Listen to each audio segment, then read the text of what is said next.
8 seconds to prove you're worth the price of admission. And you got Baylor Scott and White Health along for the ride. So square up. You got this. RJ's Bargain Center is your home team for appliances at unbeatable prices. From refrigerators to washers, dryers to stoves, you'll find brand new appliances with huge discounts. And just like your favorite local teams, RJ's is proud to support our community and local sports. Score your savings today at RJ's Bargain Center, 711 Lynn Street, Waco. Call 254-224-6178. RJ's Bargain Center, where big savings are always a home run. I've looked back at MCC with all these kids coming out here, these men and women starting their lives out here, starting their dreams and their visions of what they want to do for their family. It's the foundation for our community. The plan is to go win. Yes, sir. Our girls set a goal that they wanted to win a national championship. They wanted to win a conference championship. That's been on the table from day one. And now we put ourselves in a position to do that.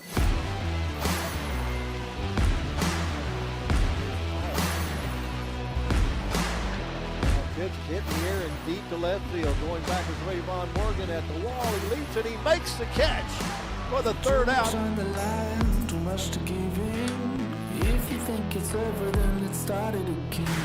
The planet's alive, the stars burn bright, the sun goes down, we keep going on now. Don't back down, the moment is now. Don't miss out, we're never turning around. To the gap. Fields and Miller going back to him, into it. It'll go all the way to the wall. One run is scored. Rounding the third, coming home to score is Aiden Cooney. Catch me if you can. We're renegades.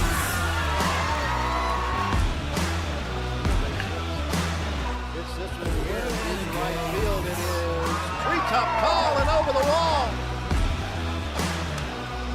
We're renegades.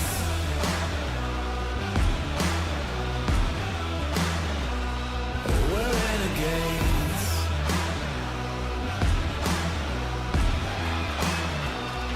We're renegades. Listen up, listen up. Hits the first pitch down the right field side. That's going to be it. Touching third and coming home is the winning run, Carson Croca. Give a RBI double to Blake Hansen. And the Highlanders walk it off and win by a score of 10-9. We're renegades.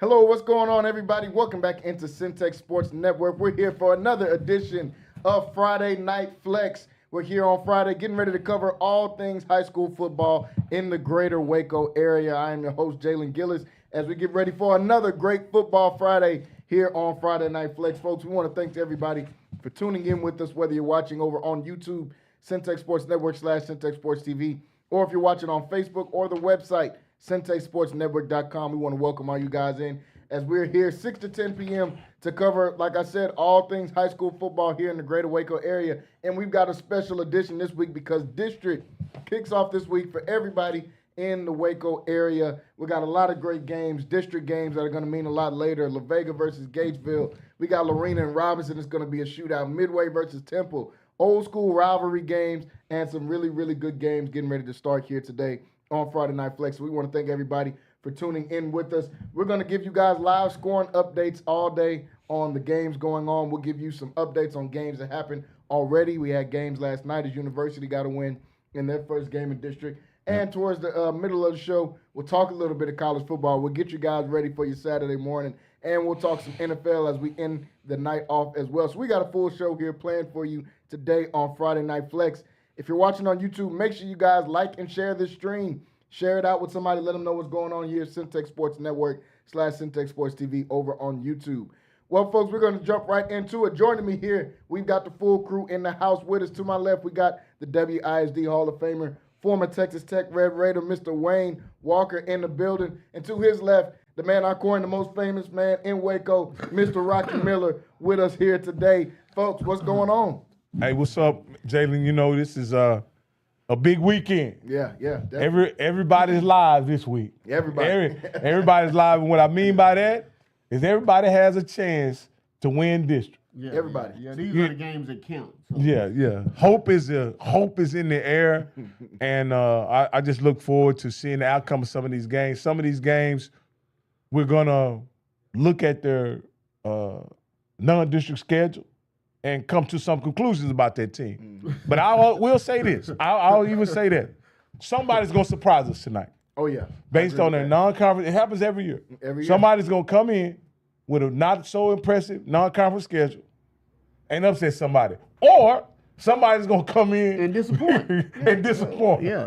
That's how it always goes. It's gonna be the same old whoever. Yeah, they gonna come in 4-1, 5-0.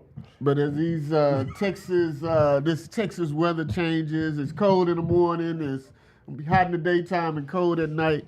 This is what football is all about. This is what Friday nights is all about. So, like Rocky says, everybody has a chance to kind of redeem themselves from their non-district schedules and can easily they start competing tonight for district. So yeah, it's always a great time when district starts. As you guys said, it's hot in the day. You start to get that cool weather at night. Starts to really feel like football weather. The fair's going on right now, so the whole city. There's a lot of energy in the city right now. So definitely can't wait to catch some of these games. The team I hope that doesn't do the same old thing is my UNT Mean Green Eagles, who got a sold-out stadium tonight on national television to take on USF as they're undefeated on the season. So hopefully, shout out to UNT, man. They'll be able to get a dub later on in the day. But a lot of great games, like both of these guys alluded to. Everybody's got a chance to win. That's what makes this part so fun of district when you start the first game of district. No matter what your pre-district schedule was, no matter if you're 0-5 or if you're 5-0, you have an opportunity to go out here and to be able to win district play. I want to start with a team that already played. That was a game last night as the University Trojans had their homecoming game last night. They took on a Brian Rudder team where they absolutely dominated in that game. A 58-3 win over Brian Rudder that was led by an outstanding performance by their junior quarterback, Savoy Nichols, who had 7 touchdowns in this game, 7 touchdowns, and had 414 total yards in this game. Complete and total dominant performance by Savoy Nichols and by this university offense and by this university defense that we've talked about time after time on this show here that is very opportunistic. They've got playmakers on that side of the ball as well. This university team, they kind of started off a little bit shaky in their pre-district, but they played some tough opponents in their pre-district schedule. They played a Lampaz's team that was undefeated. They played some other really good teams in their pre-district schedule.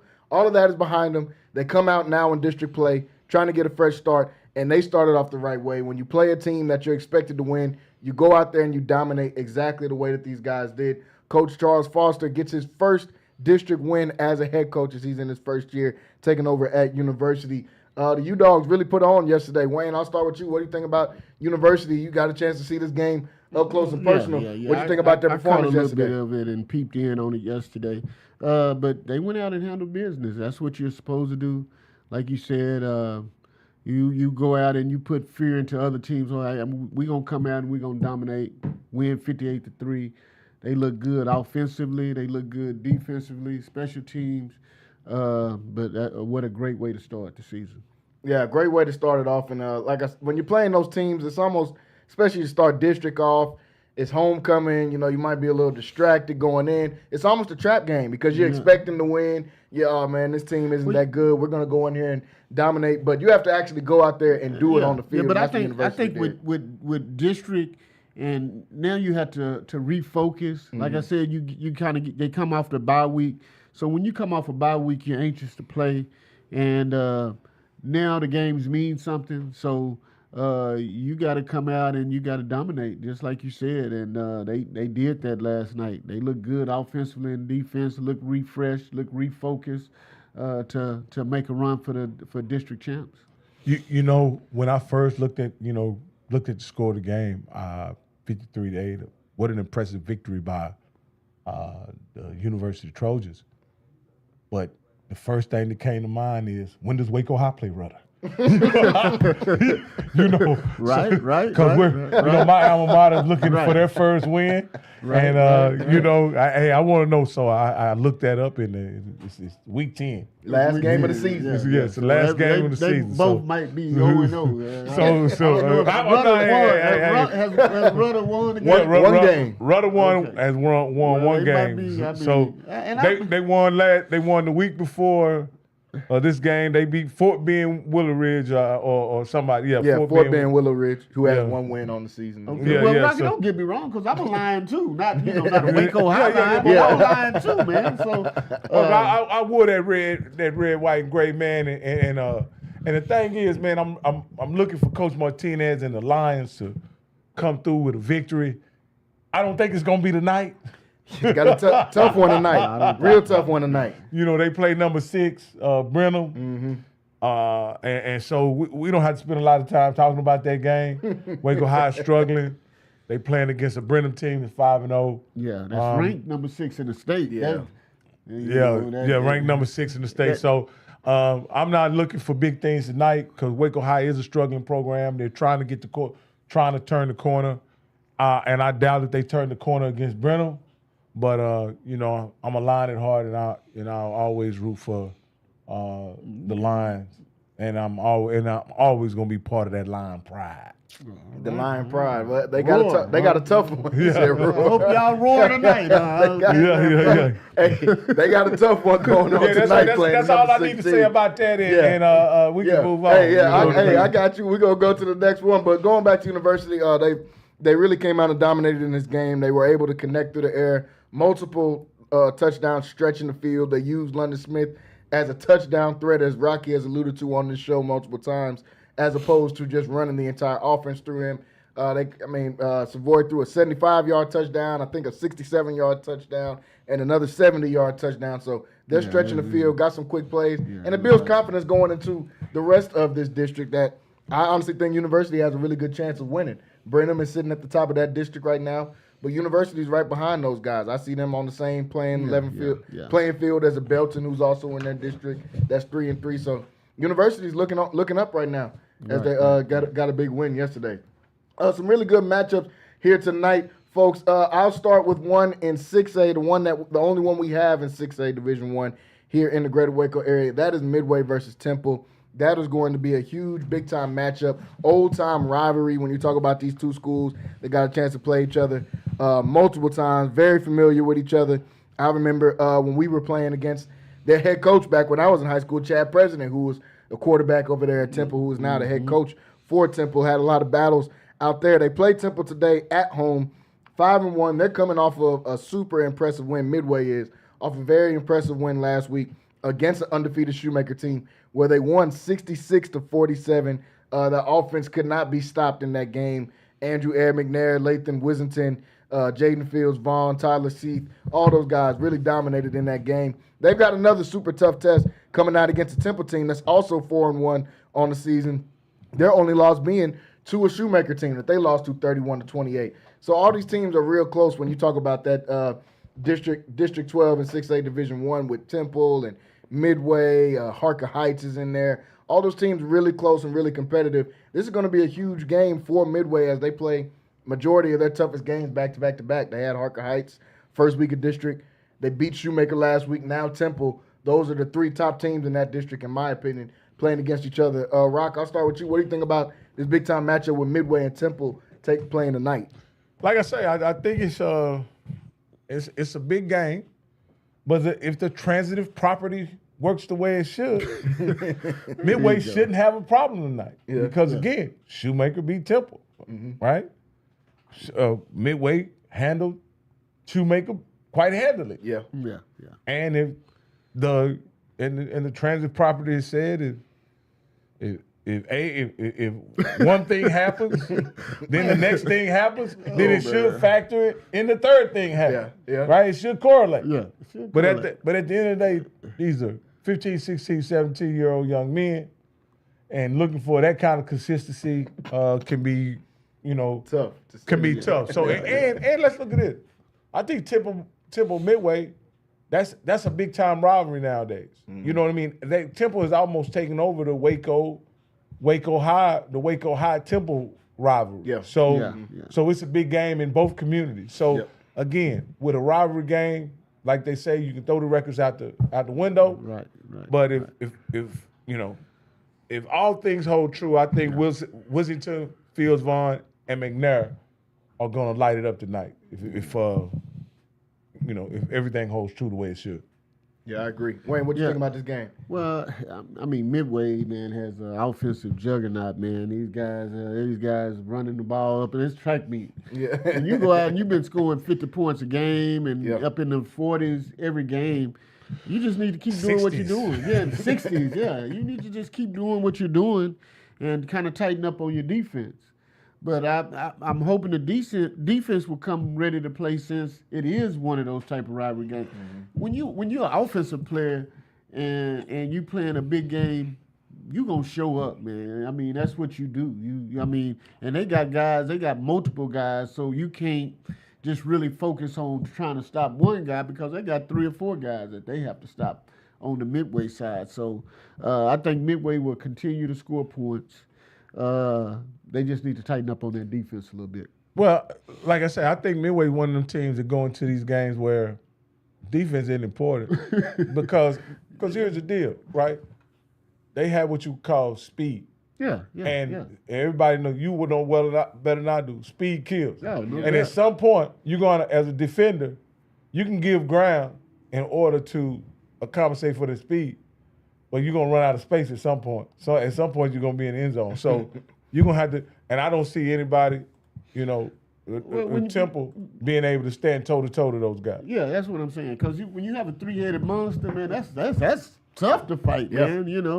You got ground game. You got a big running back that can run the ball. Then you got a wide receiver that can run and you can catch the ball. Then you have a quarterback that's kind of dual threat, and he can do all the things. So that's hard to stop. That's hard to prepare for as a defense. So, like you said, I think they can just continue to. And on a beautiful night like tonight, you don't think weather or wind or rain is gonna be able to affect those guys.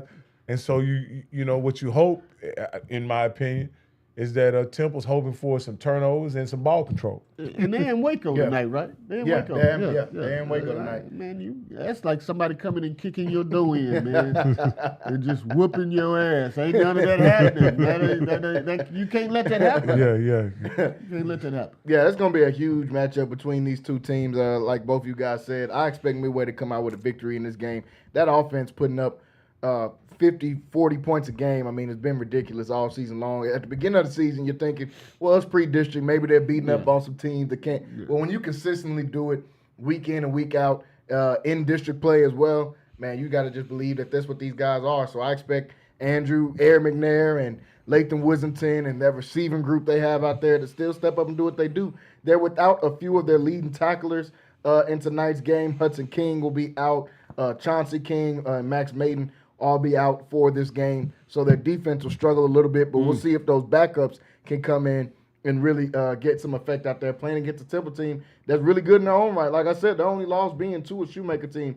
So that team no slouch at all. That game is at 7 o'clock over at Midway's Field. Can't wait to see how that game is going to go. Another really great matchup we got down in Belmead. Gatesville taking on the Vega. 5-0 Gatesville coming into this game with high hopes for district play as they're in, as we've alluded to multiple times on the show, the toughest district, I believe, in Central Texas and one of the toughest districts in the entire state of Texas when you talk about District 12 and 4A Division 2. Lots and lots of great games going on in just that division alone. Gatesville and La Vega is where it all starts tonight at La Vega. Like I said, Gatesville coming in 5-0. Their quarterback, Gary Keaton, who was injured and actually I believe I heard had to have surgery, I believe, on his hand a few weeks ago. Well, he came back last week, kind of struggled in their victory, but he was able to come back, start to get his rhythm. His first game is not going to be tonight against this La Vega defense, so that was a good thing. On La Vega side, they're 3-2, and from the outside looking in, you would think, oh, La Vega's 3-2. Maybe it's not. They're not like that this year. Maybe this is a team that isn't going to be as good this year. Well, you have to go and check those teams that they lost to. They lost to a Stephenville team that's ranked in the state. They lost to a Salina team that hasn't lost in a year and some change. So those are the teams that they've lost to. This La Vega team, I think, is poised to make another state run and another district title that starts tonight as they take on really, really tough Gatesville team that's been improving for the past 3 or 4 years in a row. Now it all comes to a head as they open up district play. Wayne, what you think about this Gatesville and La Vega matchup tonight at 7 o'clock? Like you said, man, you can't really tell what La Vega is going to be. You know they're going to be tough year in and year out. But looking at their record coming in and playing a Gatesville team that's undefeated, right? Yep, undefeated. And kind of been breezing through their games, man. But now we get back to what we talked about, what we previously discussed in while ago, and that was it's a new season. None of that matters. That 5-0 don't matter right now. Because now you got to go in the hole, and you got to go down there where the mosquitoes are, man, down in La Vega, dude. And you got to play a tough La Vega team that you know that's going to be ready to play. And I'm interested to see how this one, because this district has been dominated by La Vega. So I'm interested to see what's going to happen as we update these scores. But that's going to be a good one. That's going to be a tough one because I think Gatesville comes in with a ton of confidence, thinking that they can win this game because they are 5-0.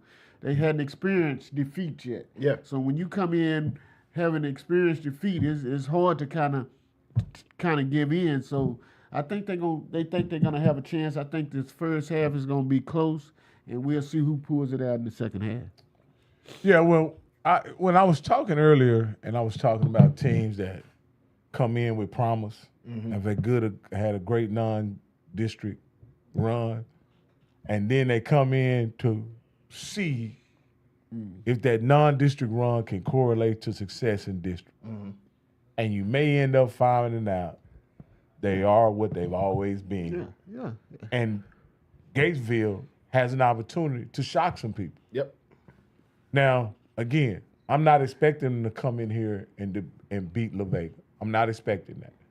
But I think they have to come in and be competitive if they're going to be in this district and hope to have playoff aspirations.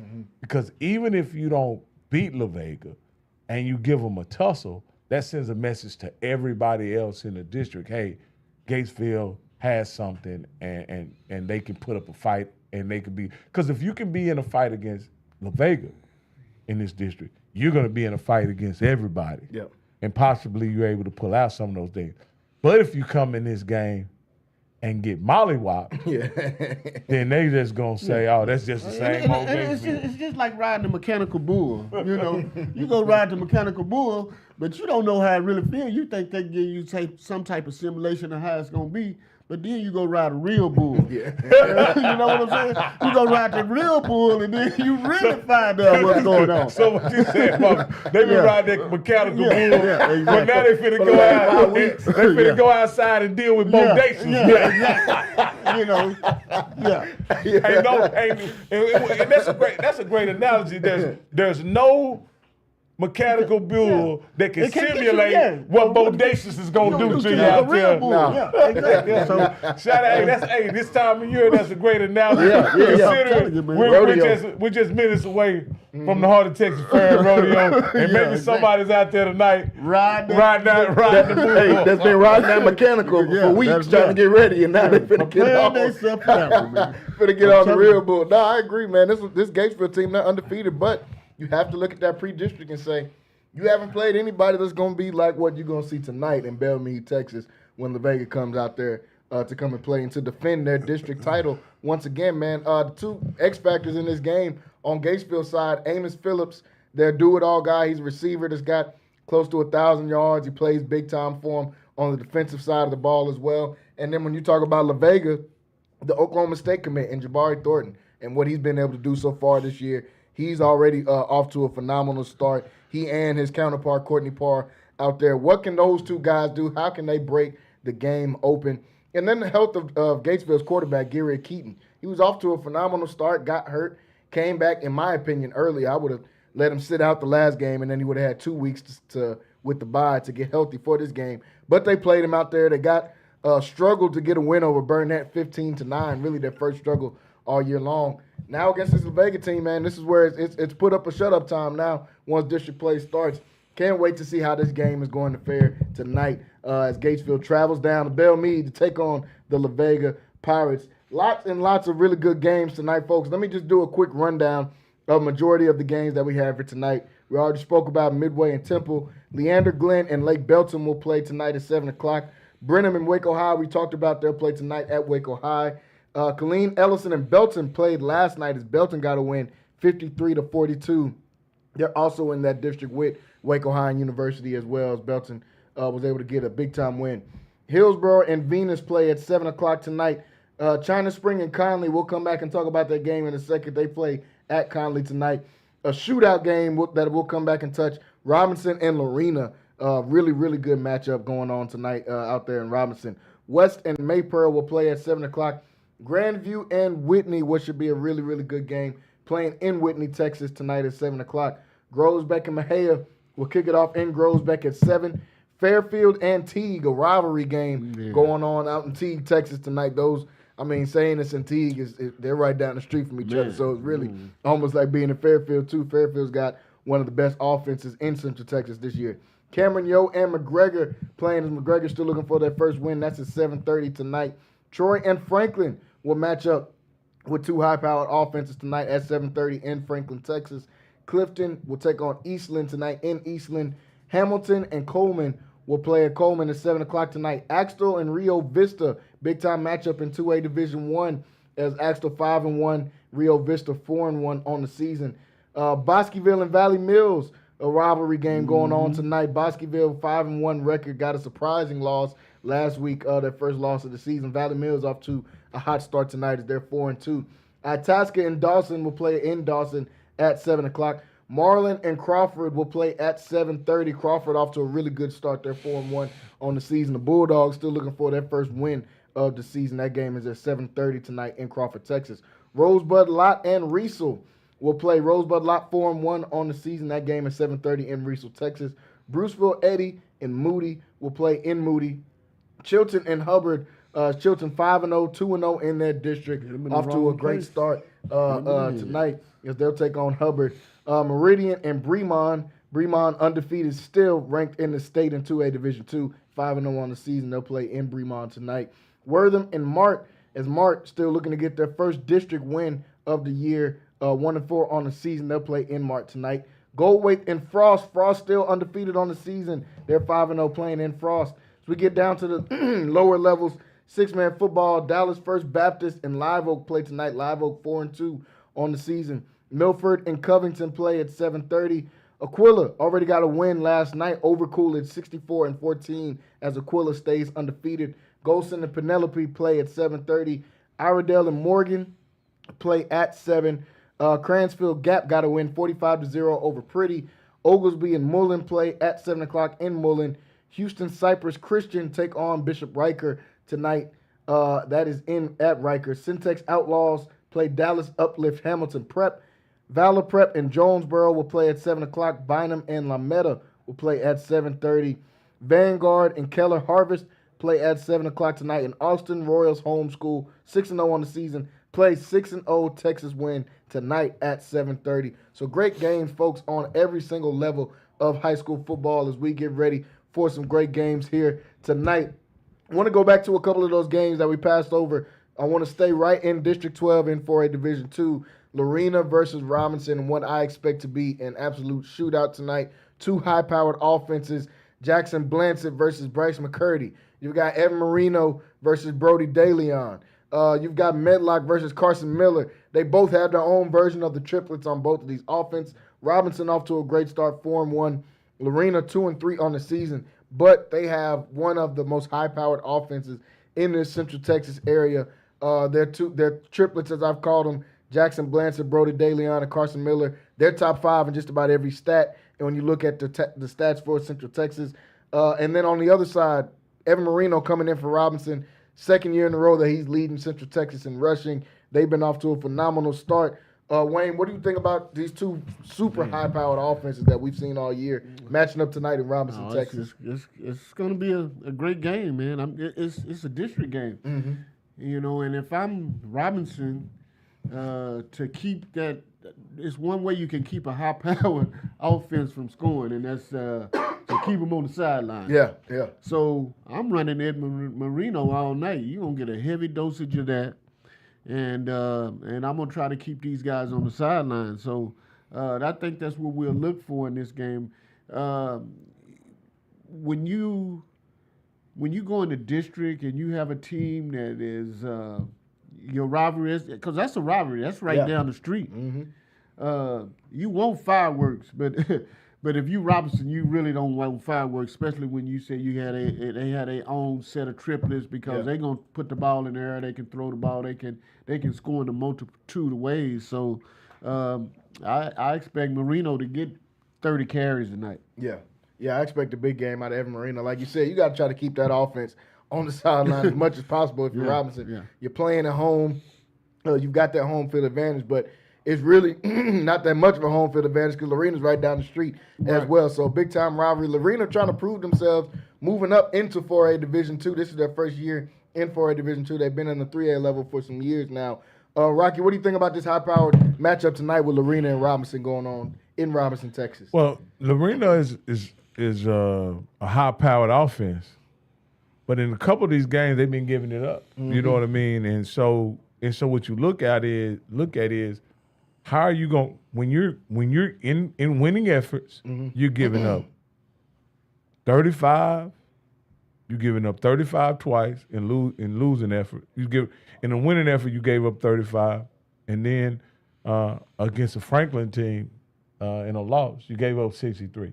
Yeah. And then you're coming in against Evan Marino. You know, they're gonna be giving it up tonight, and so I look for I'm gonna be looking for how does Lorena get a stop against Robinson? Can they get a stop? Yeah. If they can get a stop, then they'll be in this game. But if you can't stop Robinson, then they're going to run away with this game. And even though with that high-powered offense. And some of those numbers may be inflated because you may be playing from behind, so you have to pass, right? Is that what you Well, not only that, it's just like when you're perpetually in shootouts, right? You end up having, like you say, you have those inflated numbers because you're behind a lot, whatever. But we know, looking at who Robinson has taken on, what they've done in their games, they've controlled their game. Yeah, they control the ball. They control their game. Control the So ball. that gives you some instance where they may have a little more a little more defense than Lorena has offense. And again, I just think the running game gives you an opportunity to control the game, even if your offense is even if you are playing a high-powered offense, being able to run the ball with Marino. I don't see a scenario tonight where this game gets away from Robinson. Robinson's going to be in the game or winning the game, in control of the game the entire time. I just doubt that Lorena is going to be able to slow that running game down from Robinson. I don't think Lorena can do it. So that's why I think it looks good potentially on paper, and we can build it up as this shootout. But it may be a game where it's 63 to 35, which is still a shootout. But one of them got shot. And what I'm thinking is a couple of those games, because they lost a couple of those games, that they were playing from behind, and you can inflate those numbers because the only way you can catch up is throw the ball, right? You can't. You if you run the ball, you running the clock out, and you bleeding the clock. So when you're playing from behind, you have to throw, and so those numbers become. And even even against a Malakoff team that they got a victory against. And if I'm not mistaken, Malakoff is a lower division team. I think they're still in 3A, but they went to state last year in 3A. Yeah, they still gave up 35 to them. They did. And Malakoff is 2-3 this year. Not the undefeated year they had last year.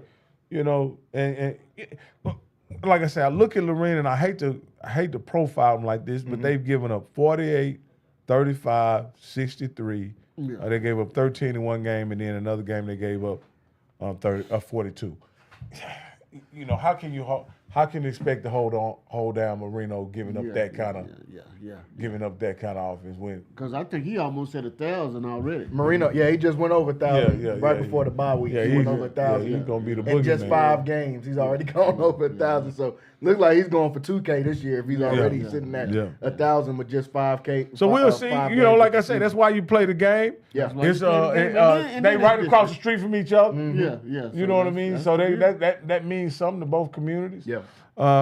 You won't be able to get a seat in the stands if you don't get there early. You'll see what they worked on because all these teams are coming off of buys. Okay? Yeah, everybody. So, we'll see if they fix their defense a little bit in 1 week or 2 weeks. Can it be done?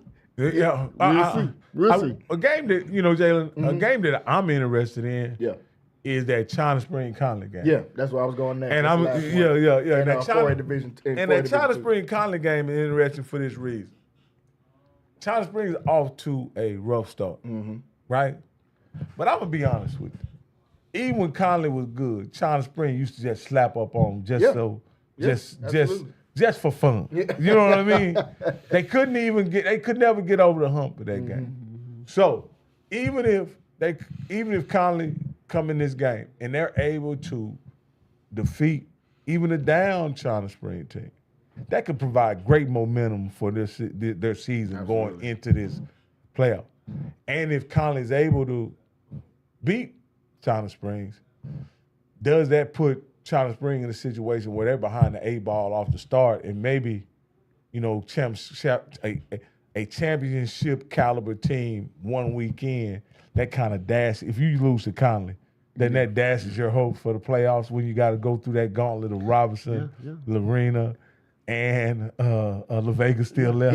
Yeah. I mean, that's because one thing we know for sure is 6 teams in this district, so that means 3 teams will be 1-0, and 3 teams will be 0-1.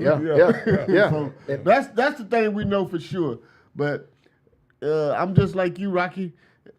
Man, China Spring is slapped up on Connally. Every time they had this big rivalry game, it's always China Spring coming out on top of it. Yeah. Now it's time to do something about it. A lot of those guys didn't play with Connally then. They was kids in junior high and all this type of stuff. So maybe they can change that narrative. you know how it is. Well, this is what I'm saying, and this is a family show, so I won't get too graphic, right? But when you done went out and asked a few girls out and they done turn you down, you know what I mean? You got to go sometimes just to get a little confident. You got to go back to that old girl that will go have a soda pop with you or go have a Sunday with you. You understand what I'm saying? Man, only you can put it that way. Only you can put it. Yeah, but that's true. And maybe this is for China Spring. They can get the confidence back by just going and taking a girl that they had soda with time and time again. And it always went well. And they at Connally, right? They at Connally. It don't matter where that game was played. I know, but you're right, because China Springs has been the favorite in that game. It's been they've been whipping up on Connally. So let me ask you, Jalen, since it's almost a homer game for you because you covered those Connally guys for so long, and you covered some amazing teams over at Connally that just couldn't get over the hump. If Connally can get this victory, what does that mean for them going on into the? Well, it builds confidence because, as you guys alluded to, the schedule doesn't get any easier from here. You start with China Spring, who's 1-4, but they've always been able to have your number. Next week after that, you got La Vega. Next week after that, you got Gatesville at Gatesville. So it's not going to get any easier from here. You have to establish something in this district to establish yourself as a number 2 in this district. Because if right now, looking at it, La Vega's the number 1. Everybody under that is trying to establish themselves as the number 2. Gatesville, who's undefeated. Robinson, who's 4-1. Connally, who's 2-3. And in this district, you bring it up, it reminds me of when this is the exact district that my sons played in. Exact district. When they were in high school. Here's the issue. If you lose early, it seems like you're fighting from up under the bottom the entire next 5 games. Absolutely. Because you don't have any room for error. Yeah. Because again, but here's a kicker in this. If you can get 2 victories early, right? you're almost guaranteed a spot in the playoff. Yeah. You know Because what I they mean? take 3 teams. They take 4 teams. Yeah, well, they take 4 teams. So, yeah. And out Take of 4 16, teams. So, out of 16 so districts. what these guys, especially when you look at this, and any team, and I'm just going to be honest with you, any team not playing La Vega is trying to get a victory. Yep. Yeah. They're trying to get a victory. And, Gatesville, for all intents and purposes, if they lose that game, everybody's going to say, okay, phew, they were supposed to lose, whatever. That's not going to affect what people project the district standings to be. And then, even if the off chance La Vega get upset, La Vega's still going to go into every game as the favorite moving forward. So it's not the daunting task for them that it could be for other teams. But if Connally, China Spring, Lorena, Robinson. One loss. One loss. Then you just throw that other loss on them. So you almost 0-2 is what you say. You lose tonight, you 0-2 in district. Yeah, because you're fighting water. You're fighting water, man. I mean, you don't know when you're going to drown. It might be the next week. You're just fighting water, man. Yeah. I'm telling you. Yeah, it'll be But tough to for get them. that first victory in this district is big. It's big. Oh, yeah, it's huge. In District 12, everybody's right there on the same playing field. I got to shout out, since we're talking about China Spring and Connally, a throwback to that rivalry is kind of playing tonight as UNT's playing USF. Kiefer Sibley is at UNT also. Zach McCullum from China Spring, the quarterback. We called the game when he played, the last game he played at Connally Field when they got up. I thought he went to Lamar. 30-3. He did. You're right. He transferred out of UNT and went to Lamar, but Kiefer's still there at UNT. Up there. So, yeah, they shout out to both of those guys, man.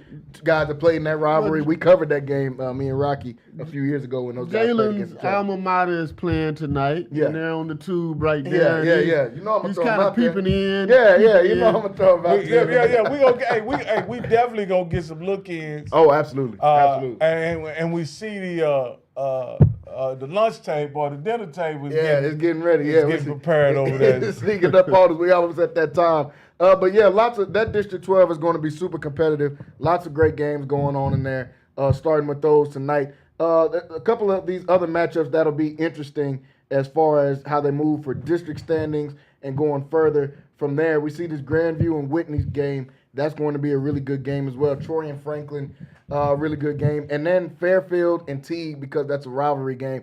Any games that kind of catch you guys and say, hey, let's look in and see, because this is going to be plan on being a really good game tonight. Some teams that need some wins.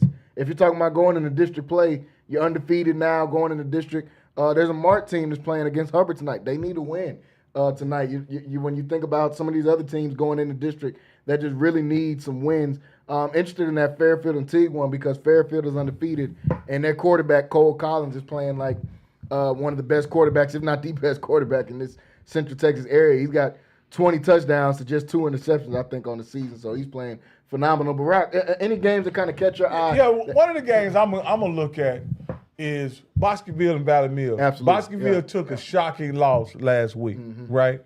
I don't know, what to attribute to that. I don't know if it was an injury.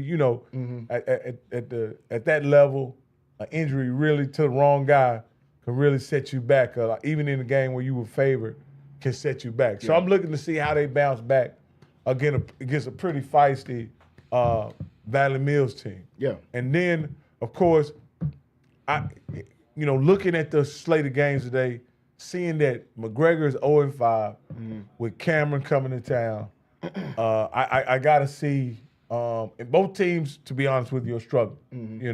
Cameron ain't raising a lot of hell either. So, but that would be a great feather in your cap if you're McGregor, if you can get it turned around against Cameron. I'm gonna be peeking in on that one as well. And so, it's like I say, it's a great slate of games. Yeah. Whitney also took an L last week too, didn't he? Yeah. I want to see how those guys bounce back as well. And and until this season ends, I'm gonna be peeking in at Fairfield, see can they get to that 60-point mark each and every game, because they've been on people's neck. Yeah. Now this is a rivalry game they're playing tonight against T. I think they're in walking distance from each other. They right there on the game. Yeah. Everything closed down. That's right there. You can't. pretty much ain't nothing open but bushes and QT. Yeah, that's it. Everything else is closed. I don't know if they got QT in them cities, man. You got to get one of the smaller Texaco or something. You got to get a smaller. Chevron, okay. Then they put the sign on the door say we close. I know they ain't got buckets. You know what I mean? No, they ain't got no buckets. No, but again, seems like Fairfield would be a pretty good place for buckets. Hey, anybody? It's right there. They got it is one big gas station. Let me not do that. As soon as you cross, I think once you get through Mahia and you about to start going into Fairfield, it's that one on the right. What's that buffet place they have at Fairfield? In Fairfield, Sam's. Sam. I got family in Fairfield. Yeah, that's the buffet place, man. Yeah. But anyway, everybody's gonna be at that game at Teague. Against Teague. And then you have Teague and Fairfield, and you have Mahia and Grosbeck, which is the same thing. Same type of deal. But with two losing teams. But they playing with pillars over there. They pillar fighting in Mahia tonight. Let's go and be honest. Hey, this is Friday Night Flex where we keep it real. Yeah, got to keep it real. Gotta keep it real. But lots of great games on the schedule here for tonight, folks. We're gonna be giving you guys live look-ins and score updates throughout the night. But y'all know what time it is, man. It's time for the food part of the show. We got a great guest coming in here tonight. So we're going to go into a commercial break. When we come back, you'll see the CEO next door, and he's going to introduce what food we have here for tonight. But lots of games, so stay tuned and stay locked in with us here on Friday Night Flex, folks. We'll be right back after this short break. International menu tonight. International.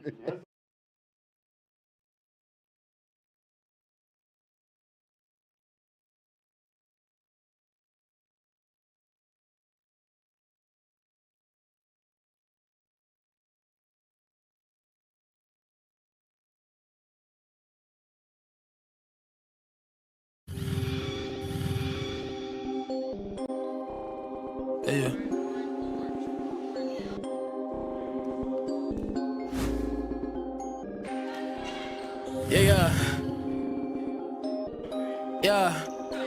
Rappers really don't want beef with me. Trust me, I can beat you easily. Suckers get DDT'd. I've been swinging for the fences since I was in Little League. I make their nut like a guillotine. Ooh, Langston Hughes with the verses. Hook something like a ream, no. Baby girl, I ain't got time to chase you. I've been chasing dreams, whoa. I'm going crazy like I'm daylight, yeah. I'm a crossover gang, AI, yeah. We be skipping over all of your verses just like the CD wouldn't play right, yeah. I already know if the beat is bananas, it's only right that I go ape on it, yeah. Going crazy like I'm daylight, yeah. I'm a crossover gang, AI, yeah. We be skipping over all of your verses just like the CD wouldn't, ay, yeah. Going crazy like I'm daylight, yeah. I'm a crossover gang, AI, yeah. We be skipping over all of your verses just like the CD wouldn't play right, yeah. Going crazy like I'm daylight, yeah. I'm a crossover gang, AI, yeah.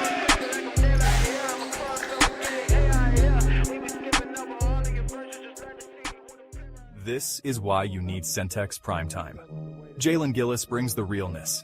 Dive into the heart of sports with the most passionate commentary around. From pro to high school, Jalen's got the insight and energy you crave. Catch all the action weekdays from 5 to 7 p.m. on the Centex Sports Network, only on YouTube. Join the conversation and elevate your sports knowledge with Centex Primetime. Don't miss it. Need video or audio solutions? Lighthouse Streaming, a full-scale media agency, can transform any event. Check this out. We're talking live streaming that's crisp and clear, event audio that hits every note, and church video and audio solutions that'll enhance worship. Corporate events, we got those on lock too. From concerts to conferences, Lighthouse Streaming and Audio makes your vision shine. Book your appointment now at lighthousestreaming.com or call 254-252-4206 for a free consultation. Let's elevate your event and light up the stage. What's up, everybody? My name is Jalen Gillis. You may know me from Centex Sports Network. We're starting a new platform, Recruit 254. Our mission is to highlight the amazing student athletes of 254. So if you're in the Waco, Killeen, Temple, Mart, Marlin, or any surrounding 254 areas, follow this platform and join the movement. Recruit 254. 254, let's run it up. Hello, my name is Roy Gillis, CEO of Lighthouse Streaming, and you're watching Centex Sports Network.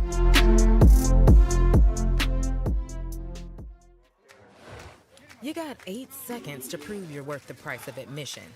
And you got Baylor Scott and White Health along for the ride. So square up.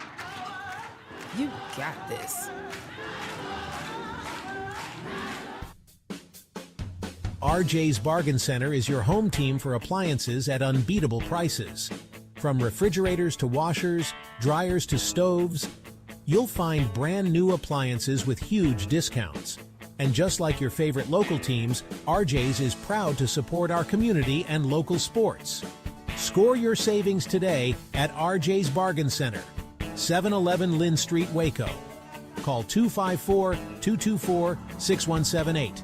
RJ's Bargain Center, where big savings are always a home run. I've looked back at MCC with all these kids coming out here, these men and women starting their lives out here, starting their dreams and their visions of what they want to do for their family. It's the foundation for our community. The plan is to go win. Yes, sir. Our girls set a goal that they wanted to win a national championship. They wanted to win a conference championship. That's been on the table from day one. And now we put ourselves in a position to do that.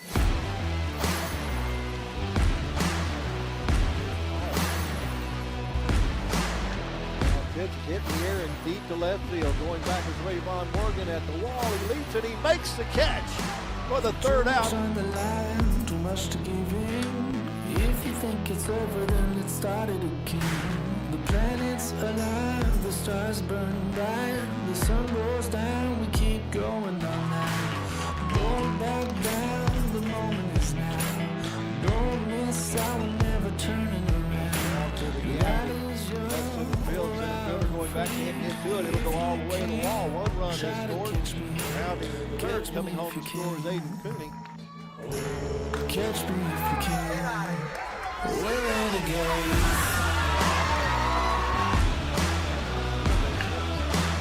It's this one here in right field. It is treetop call and over the wall. We're renegades.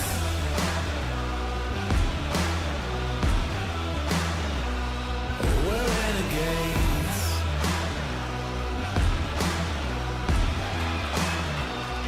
We're renegades. Listen up, listen up. Hits the first pitch down the right field side. That's going to be it. Touching third and coming home is the winning run, Carson Croca. Give a RBI double to Blake Hansen. Walk it off and win by a score of 10-9. We're renegades. Yeah.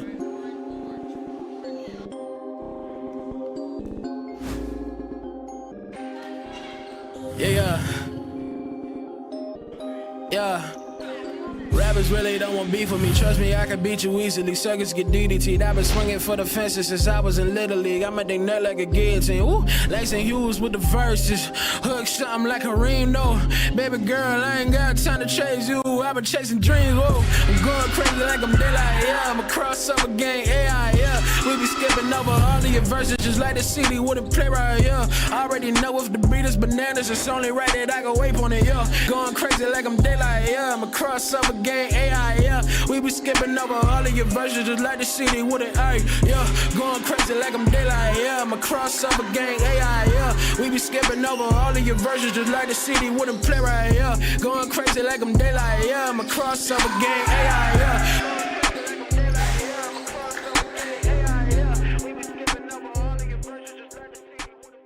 This is why you need Centex Primetime.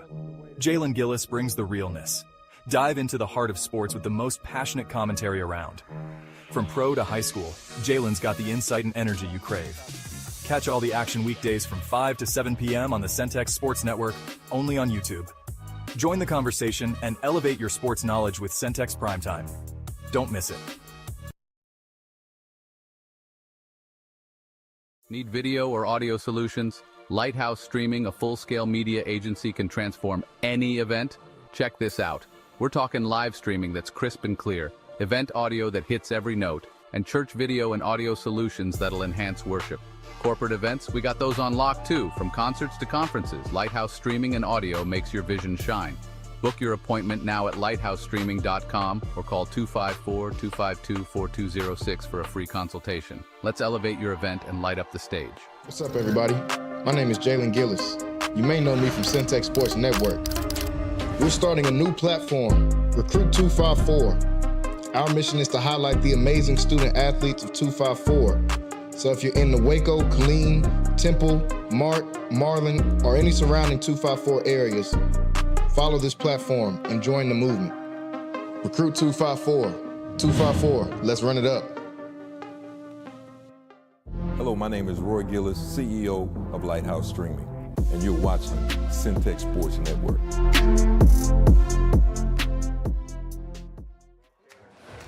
You got 8 seconds to prove you're worth the price of admission. And you got Baylor Scott and White Health along for the ride. So square up. You got this. RJ's Bargain Center is your home team for appliances at unbeatable prices. From refrigerators to washers, dryers to stoves, you'll find brand new appliances with huge discounts.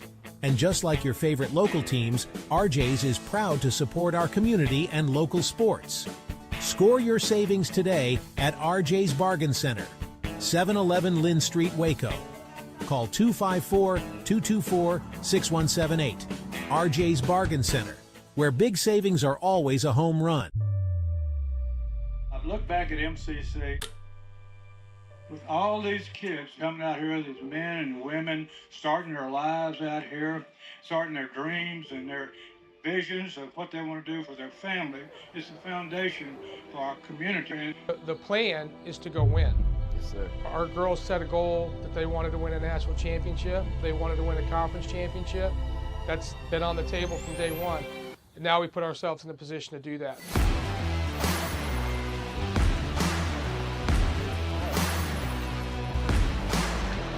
Pitch hit in the air and deep to left field. Going back is Rayvon Morgan at the wall. He leaps and he makes the catch for the third out. On the line, too much to give in. If you think it's over, then let's start it again.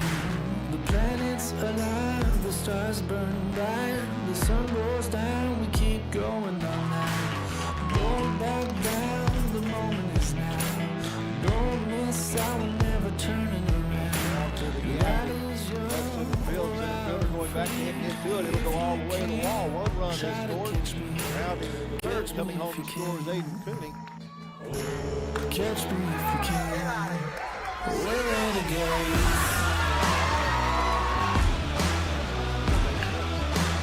It's this one here in right field. It is treetop call and over the wall. We're renegades.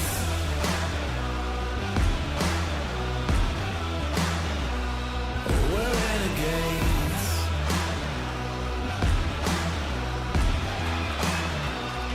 We're renegades. Listen up, listen up. Hits the first pitch down the right field side. That's going to be it.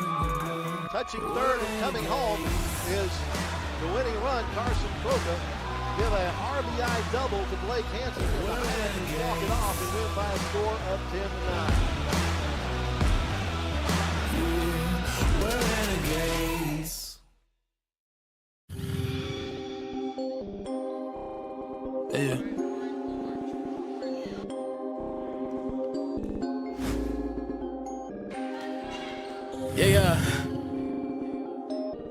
Yeah. Rappers really don't want beef with me. Trust me, I can beat you easily. Suckers get DDT'd. I've been swinging for the fences since I was in Little League. I make they nut like a guillotine. Ooh, Langston Hughes with the verses. Hook something like a Reno. Baby girl, I ain't got time to chase you. I've been chasing dreams. Whoa, I'm going crazy like I'm daylight. Yeah, I'm a crossover gang. AI, yeah. We be skipping over all of your verses just like the CD wouldn't play right here. Yeah. I already know if the beat is bananas, it's only right that I go wape on it. Yeah, going crazy like I'm daylight. Yeah, I'm a crossover gang. AI, yeah. We be skipping over all of your versions just like the CD with an A, yeah.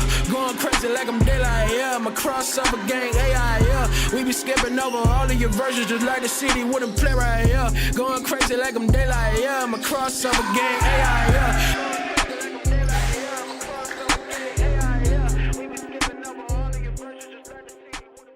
This is why you need Centex Primetime. Jalen Gillis brings the realness. Dive into the heart of sports with the most passionate commentary around. From pro to high school, Jalen's got the insight and energy you crave. Catch all the action weekdays from 5 to 7 p.m. on the Centex Sports Network, only on YouTube. Join the conversation and elevate your sports knowledge with Centex Primetime. Don't miss it. Need video or audio solutions? Lighthouse Streaming, a full-scale media agency, can transform any event. Check this out. We're talking live streaming that's crisp and clear, event audio that hits every note, and church video and audio solutions that'll enhance worship. Corporate events, we got those on lock too. From concerts to conferences, Lighthouse Streaming and Audio makes your vision shine. Book your appointment now at lighthousestreaming.com or call 254-252-4206 for a free consultation. Let's elevate your event and light up the stage. What's up, everybody? Hello, we are back here at Friday Night Flex, and we are at that part of the show where we kind of highlight some of our local businesses, and we kind of test and see what does it taste like, what's the story behind the business. And I'm here with Aniceto and with True Jamaica, and I always get this mixed up, so y'all will know I'm from Houston. The name of his business is True Jamaica. In Houston, we had a place called Jamaica, which I always get them mixed up. I'm not saying that I went to Jamaica, for the church members that are watching. I'm just saying I know about a place called Jamaica in Houston. But anyway, we're here with Aniceto with True Jamaica, and he has a story. So some of you already may have gone by his place. I frequented his restaurant in years back, but there was something that happened, and he was out of his restaurant for a period of time, and I'll let him tell you about it a little bit. Tell us about, welcome to Friday Night Flex. Thanks so much for having us. Tell us about how you got to where you are now and what some of the things that happened right before. Well, first I got to give, respect and thanks to my Lord and Savior, because it's been a test. And it's been 2 years, 10 months, and 24 days since we had a fire. And then after that, some confusion at the city and everything like that. So we're almost there. We're going to have our grand opening next Wednesday, October 15th. And we hope for people to come out and celebrate with us and get some free food and free drinks. But I'll tell you, I'm really appreciative because there's been so much support from Waco and people like yourself where they come and eat even though we're not open or in a food truck, or follow us where we're at. So just here to serve some home-cooked meals, some jerk chicken, oxtail, and curry goat. That's all. That sounds good. So tell me, how did you get in the restaurant business, man? Did you just decide one day you're going to cook? No, I'm a database guy. So I worked at a software company for about 23 years. I worked at SAP. And my father, after he's a Vietnam vet, before he passed, he had opened up a restaurant outside of D.C. And it's still open to this day. It's about 26 years now. Really? But I've always loved to eat. I don't love to cook. Do that. But I got that part covered. Sometimes, you got to cook it to eat it. So, because, finding our food is kind of hard. But in that spirit, my father's always been an entrepreneur. He had a clothing store in Houston, and, he still has property in Houston and everything. So that's been willed to my mother after he went home to the Lord. But he's always been a cook. He loved to eat. He loved to cook. I love to eat. But, the entrepreneurial spirit always fell to us. So me and my sister, we do other businesses, but I've seen restaurant space as a good way to break bread and meet people and network, and especially in our community where we're kind of spread out and thin, it's a good way to meet people. That's how I met you. So, so it's a Jamaican restaurant. Don't have many. I don't know if we have any others in Waco. So you're it. Yes. You're gonna have to go at least 60 miles or better to get to one. Tell me, what is your feature? What if I come to True Jamaica? What can I expect as far as the featured dish? I would go for the jerk chicken or the oxtail. Those are our two most popular dishes. Ooh. And the jerk chicken does have some kick to it, so you can be prepared. We got some paper towels. We got some napkins around here somewhere. We can wipe off. I do remember that because I would get the jerk chicken, and after about 5 minutes or so, like you've been preaching. But So what I'm gonna do, I'm gonna get our resident experts to come in. And he's getting ready to take the top off, but I'm gonna get the expert, some of the hosts of Friday Night Flex coming in to view here. We got who is considered now, I'm hearing the most famous man in Waco, one of the most famous people. We got the Waco ISD Hall of Famer Wayne Walker here, and Jalen, the host. First off, thank you, Anasetto, for coming through, man, with the jerk chicken. Oh, yeah, as you unveil that. Hey, keep y'all hands off our food. I know y'all reaching into that TV, iPhone, whatever y'all looking at right now. But I'm watching y'all. So, are you showing them the food cam, Jamal? Yeah, there it is. This is the food cam. So first I want to thank you, Anasetto, for coming through, man, and blessing us with a meal here. I've been to your place many times, and your food is always great. I always wanted to ask you this. I know you say you love to eat, whatever.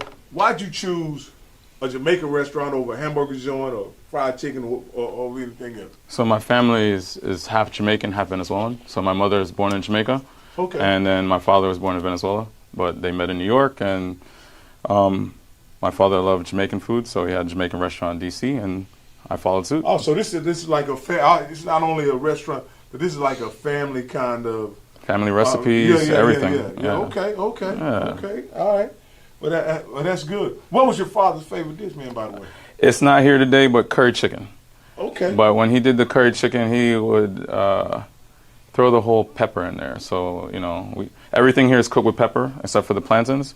So we take the pepper out of here. So he would throw the whole pepper in there. It would be hot. So you don't sweat. You drip. He liked it that way. So yeah. And so your father liked curry. What is your favorite dish? My favorite dish is curry goat. I love the goat. It's the leanest red meat. And then really once it pairs with curry, it just has a unique flavor, and it just it's unique. You can't get it anywhere else. And we can't leave Mom out because I see her at the restaurant occasionally. Mm-hmm. And what's her favorite dish? Oh man, my mother, she just loves veggies. Like she eats everything, but she loves her veggies. So Jamaicans are notorious for Rastafarian, and in that Rastafarian, they're ultra vegans. So my mother's not a vegan, but she has days or months actually where she doesn't eat meat. She'll just get the coconut rice and peas, and then the steamed veggies and some jerk, and she's good to go. So since you're Jamaican, this may not be on your dish, but there's this guy on YouTube that makes this soup of, he says it's roots and a lentil soup. Does that sound right? I make lentil soup. And it's no meat, just broth and vegetable broth, and it looks delicious. I don't know what it tastes like, man, but it looks delicious. Do you have that at your restaurant? We don't have that at our restaurant. I would say that's not a traditional dish. We do more traditional because it's easy for people to kind of, hey, I saw this on TV. I've been to Jamaica. I had this. The lentil soup we do make. What I've noticed in Waco is that whenever I make the soups, people eat it, but they don't come for the soup. They come for the oxtail and the meat. They come for the meat. Yeah. So I'm glad he made that segue, because Rocky done went and talked about some lentil soup while we got these oxtails. I wanted to give us some culture while they do more in Jamaica than just oxtails and chicken and smoked weed. Yeah. Well, I'll give you a fact that most people that don't know that are from Waco is that the founder of Waco is actually a Jamaican. No way. So Cordova is his last name. He's a Spanish Jew, but he was born in Jamaica, and his family still resides in Jamaica. They come here and they do the celebration, but he owns the newspaper, the Jamaican newspaper. It's been open for I'd say 110 years now. It's called The Gleaner. So. This is yours, man. You thought I was making my own plate, didn't you? Hey, you didn't put enough on there. That's plenty, man. Hey, man, you ain't gonna get in trouble when you get home if you eat this. Now, me, I love that cabbage, man. I love that cabbage. Yeah. Makes me feel like I'm eating healthy. Feel like it. He said feel like it. All right, now. But So me and this guy was in Jamaica together. Who? Yeah, I got it. Me and this guy. Okay. We had jerk chicken, and we went and ate the Jamaican. Yeah. They was taking it right off the grill. Right off the grill. With their hand. No. Oh, you did like that. Thank you very much. Hey man, it's not as spicy as we do back home. The thing about when you do it on the grill, you put a little beer over it. Right. But then the wood that we use is called pimento wood or allspice, the little allspice. You can't get it in the United States. If you get it, you're gonna pay about $150 per pound. Yeah, we're gonna go with Yeah, hickory, whatever, you know. Mesquite. Yeah. Hey, I like mesquite too. Don't worry. Is that too much for you, brother? Or you... No, we good. He's like, I'm eating good. Let me get you a good piece, man. Man. Go ahead and give us a little review, quick review, right? What's it hitting on? All right.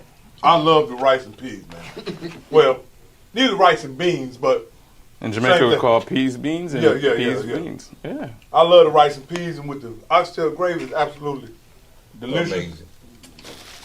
Okay. You can't mess up this boy though. So the jerk wings, is on point. the jerk wings not on our menu, but we'll release it on the 15th. Yeah, so tell us a little about, like you said, more about I'm gonna let y'all do your grand opening is coming up this week on Wednesday. Yes. It's going to be the first time back in. You said the whole community is invited. Absolutely. Everybody can come out and be a part of it. We missed them while they were gone. And you went to a food truck. How was that food truck situation? So I pray for anybody that's doing a food truck because it's not an easy life. You know, you forget one ingredient and everything's off and cooking on a little space, and we didn't have air conditioning on the food truck. So, hey, by the grace of God, you know, I've been blessed with great staff. Big shout out to Alonzo Peter Hall.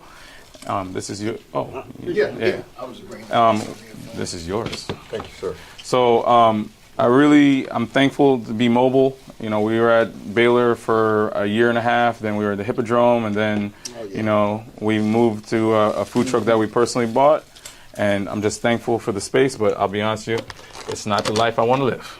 Oh, you getting rid of the food truck? No, I'm going to keep it. You know, Baylor has me booked for many events, and then, you know, I try to go any local event that I'm requested, so we just take it one day at a time. I need to brand it and then put it out there. But I really want to get people back into the building because, you know what, we got to start where the home is at. Because if y'all remember, the building used to be the Lazy Fisherman. Absolutely. Yeah. They all know Blue. Yeah. We know Blue. I've been around for a little while. Yeah. All right, we ain't going to reminisce.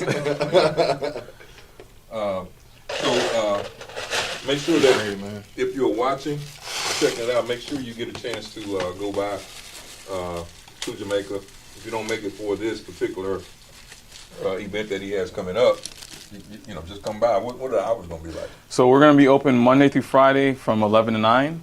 And then on Saturdays, we possibly might be doing till 10 or 1 o'clock because we have a drive-through window that we're going to open in a later year.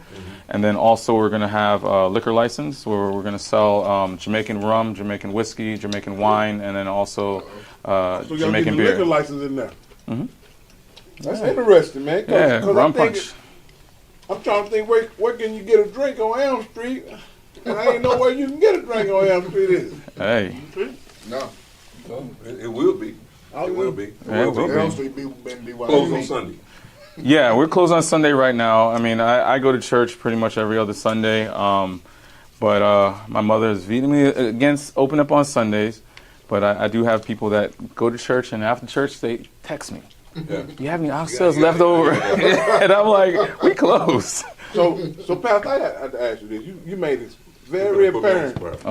You made it very apparent that you didn't go to Jamaica in Houston. Was there a reason for that?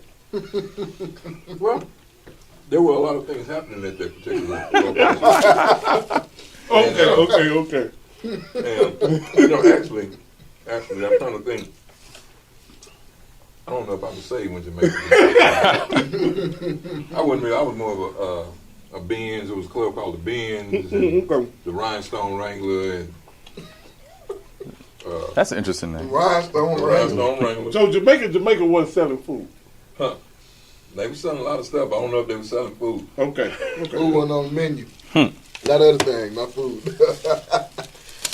Man, that's great. Any other your family? Is there any other family in the business with you? So my mother, all the family. So my mother and my sister are here in town. My sister's a doctor in town, but she's also part of the business. And every once in a while, you might see my little nephew behind the counter. But my mother is the head chef, and she, she's made adaptations of my grandmother's recipes. So you can come get rum cake. You can get that. Every once in a while, I'll make an oxtail patties. So I do a little bit of everything. But my mother, she's the head chef, and she's in there baking away. Carrot cake, sweet potato cake, rum raisin bread pudding. So your sister is a doctor, physician. Mm-hmm.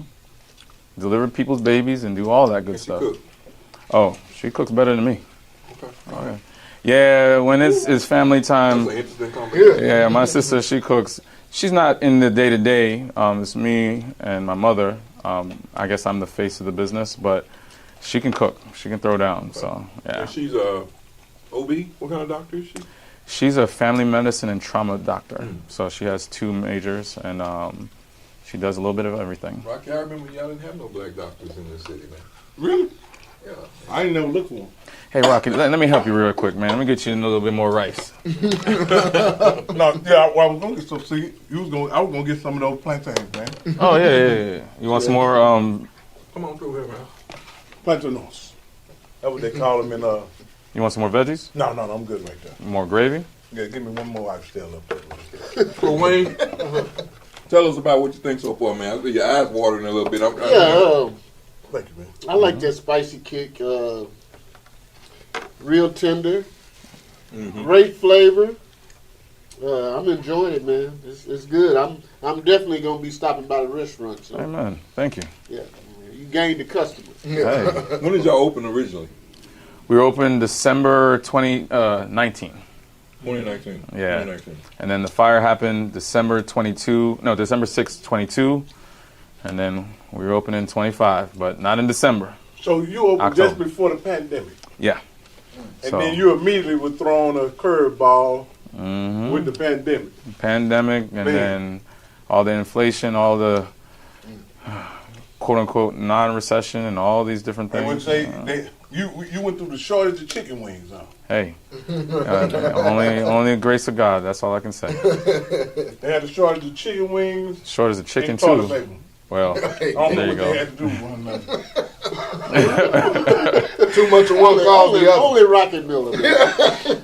Well, I ain't had no shortage of toilet paper at the restaurant. I'll tell you that much. But you remember that shortage of toilet paper, though? Yeah, everybody was fighting for it. I got to contribute to it. We had my mama had about we had a cousin 100 rolls that worked for a hotel chain, and they sent us a box. You got something in your ear there. He sent us a box that had about 300 rolls of toilet paper. Oh. Them folks missing their box, man? Hey, No, Rock. No. We paid him for the box of toilet paper. It's like when you pay $40 for a polo shirt from the guy that lives in the neighborhood. It's kind of like that. All right. Anybody have chicken? I got jerk barbecue sauce that we make from scratch. So this has some kick. You want it where? You can put it right on top of that. Oh, yeah. You want any or you? Nah, I got enough kick already. I'm out of chicken to put it on. Hey, we can do more chicken, yeah. I'm going to have another one. Thank you, sir. While he's doing that, go ahead and give us, and he's going to put it in the description. Yeah. Go ahead and give people how they can reach you and how they can contact you. If they want. So you do catering also, right? Yes, we do. So we have a website. It's truejamaica.com. And that same is for our Twitter, our Instagram, our Facebook page, and then also our TikTok. I'm new to the TikTok thing, but yeah, all the same. It's big since you left. Yeah. A lot of things changed since I left, but yeah, we're gonna go there. But really, if you're in the East, just stop on by. A lot of people from churches, they come through. The churches in the area, there's about 5 churches that are close to us.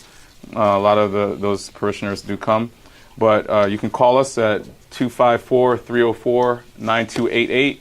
That's 254-304-9288. But really just come on by and feel the vibes and get some great customer service. And Now, with that liquor license, that means you're going to stay open a little later than you used to? yeah. Okay. Yeah. Well, I'm not doing parties. I'll tell you that much. Yeah, no. No, Yeah, but I'm thinking, like you used to close, if I got on work late and swung by, you'd be closed by 6 o'clock. You going to stay in? Oh, yeah. When we first started, well, it was a blessing when we first started. We could close at 3 o'clock, and you would be like, hey, you made a good coin, and you thank the Lord. But after the pandemic, everything shifted. I think that because we're in Waco and sometimes things go to bed quicker or earlier, I think nice thing to do is be open until 10 during the week and then maybe 11 on the weekend. Oh, okay. Yeah, because then, you can get your oxtail until late. Like I said, that's gonna be a godsend to be able to feed people on the east side up to 10 o'clock. Because normally it's Whataburger or bust. That's it. Hey, Yeah, I ain't got nothing against Whataburger. I do it too, but anything that's a little healthier or home cooked, I'll do that in a heartbeat. Yeah, man, you usually can't find nothing. After that time. Yeah. Hey, we want to thank Anaceto so much for coming by. Make sure, now listen, this is important. I know y'all listen to us sometimes. Make sure you support local. Make sure you support local. These is not many African American entrepreneurs out here in the Waco space. And the restaurant business is a very hard business. Cannot make it without the support of you, the audience, the people of Waco, all Waco. So make sure you go out and support him. Make sure you, if you can, show up on the 15th. Yes. Show up on the 15th. 5 o'clock. 5 o'clock. They're going to have a great event out there. And we just look forward to more and more and more coming from True Jamaica. Thank you so much for coming to be a part. Thank you very much. All right. And this is Roy Gillis and Friday Night Flex. We'll be right back after this break.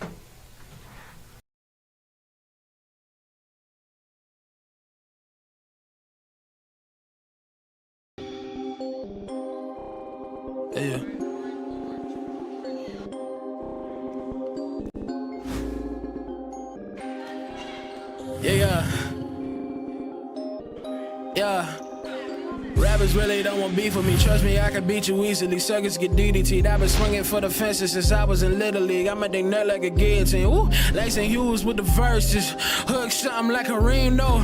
Baby girl, I ain't got time to chase you. I've been chasing dreams, whoa. I'm going crazy like I'm daylight, yeah. I'm a crossover gang, AI, yeah. We be skipping over all of your verses just like the CD wouldn't play right, yeah. I already know if the beat is bananas, it's only right that I go ape on it, yeah. Going crazy like I'm daylight, yeah. I'm a crossover gang, AI, yeah. We be skipping over all of your verses just like the CD wouldn't, ay, yeah. Going crazy like I'm daylight, yeah. I'm a crossover gang, AI, yeah. We be skipping over all of your verses just like the CD wouldn't play right, yeah. Going crazy like I'm daylight, yeah. I'm a crossover gang, AI, yeah.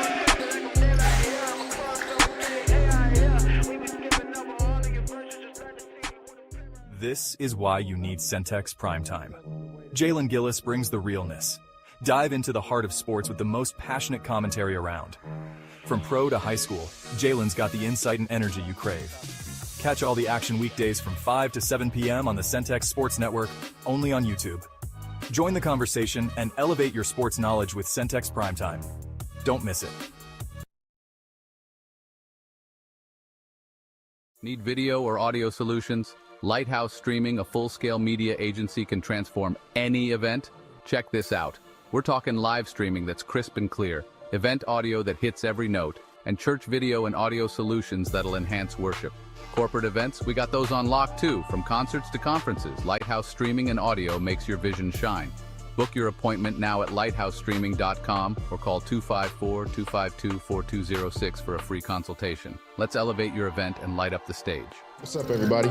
My name is Jalen Gillis. You may know me from Centex Sports Network. We're starting a new platform, Recruit 254. Our mission is to highlight the amazing student athletes of 254. So if you're in the Waco, Killeen, Temple, Mart, Marlin, or any surrounding 254 areas, follow this platform and join the movement. Recruit 254. 254, let's run it up. Hello, my name is Roy Gillis, CEO of Lighthouse Streaming, and you're watching Centex Sports Network.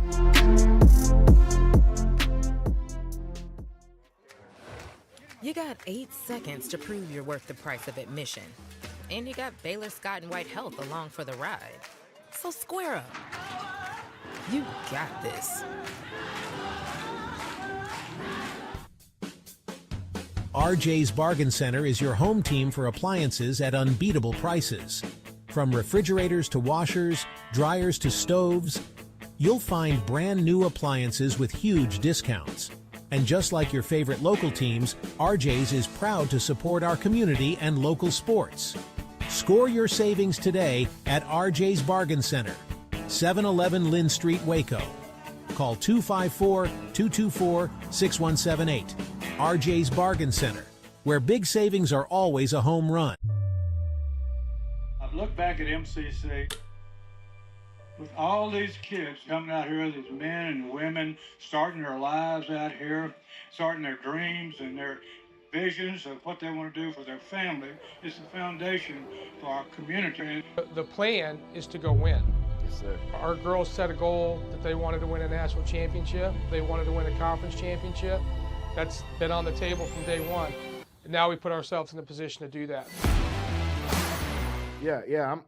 I'm excited for it. So the news: Joe Flacco is traded. A couple of late picks to the Cincinnati Bengals. The Bengals, obviously, we know Joe Burrow dealing with a severe turf toe.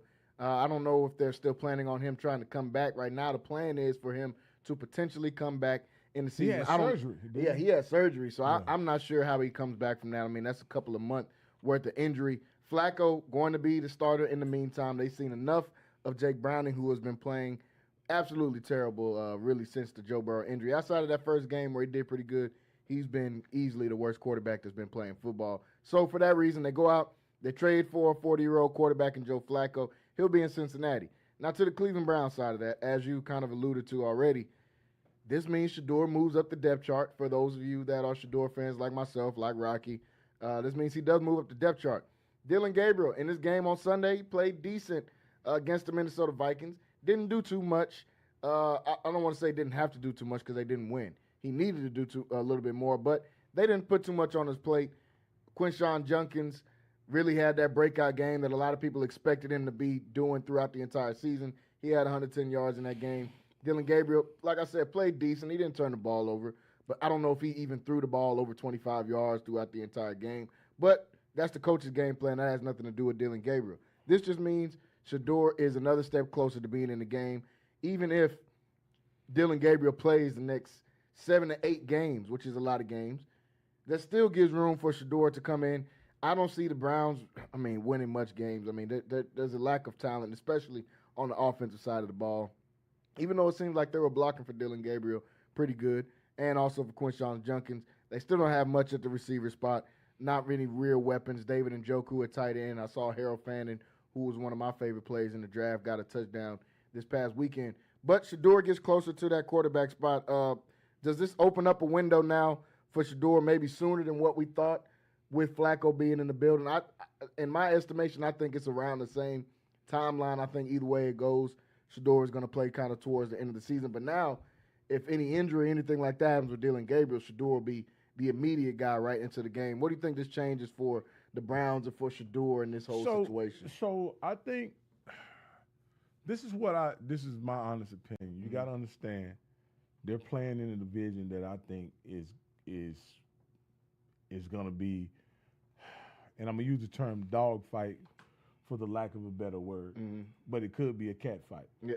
When you look at the Bengals, the Browns, the Baltimore Ravens, and the Steelers. And reason why I say a cat fight is this may be a race to the bottom rather than a race to the top. I still don't have a lot of expectations for the Steelers over 500. Yeah. I think they're looking at 9-8, right? And I think the other teams in that division are looking at,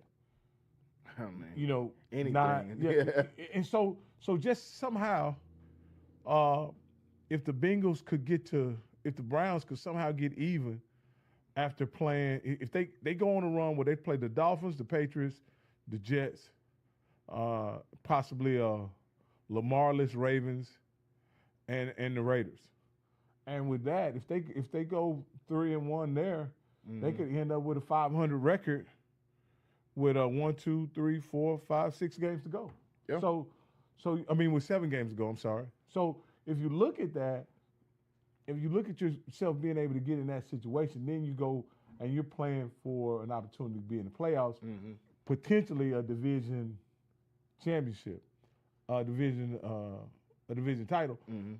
You know, with them being 1-4, let's look at it. They're 2 games out of first place. You know, the Steelers can easily drop a game. They won't be an overwhelming favorite against anybody they play. Nobody.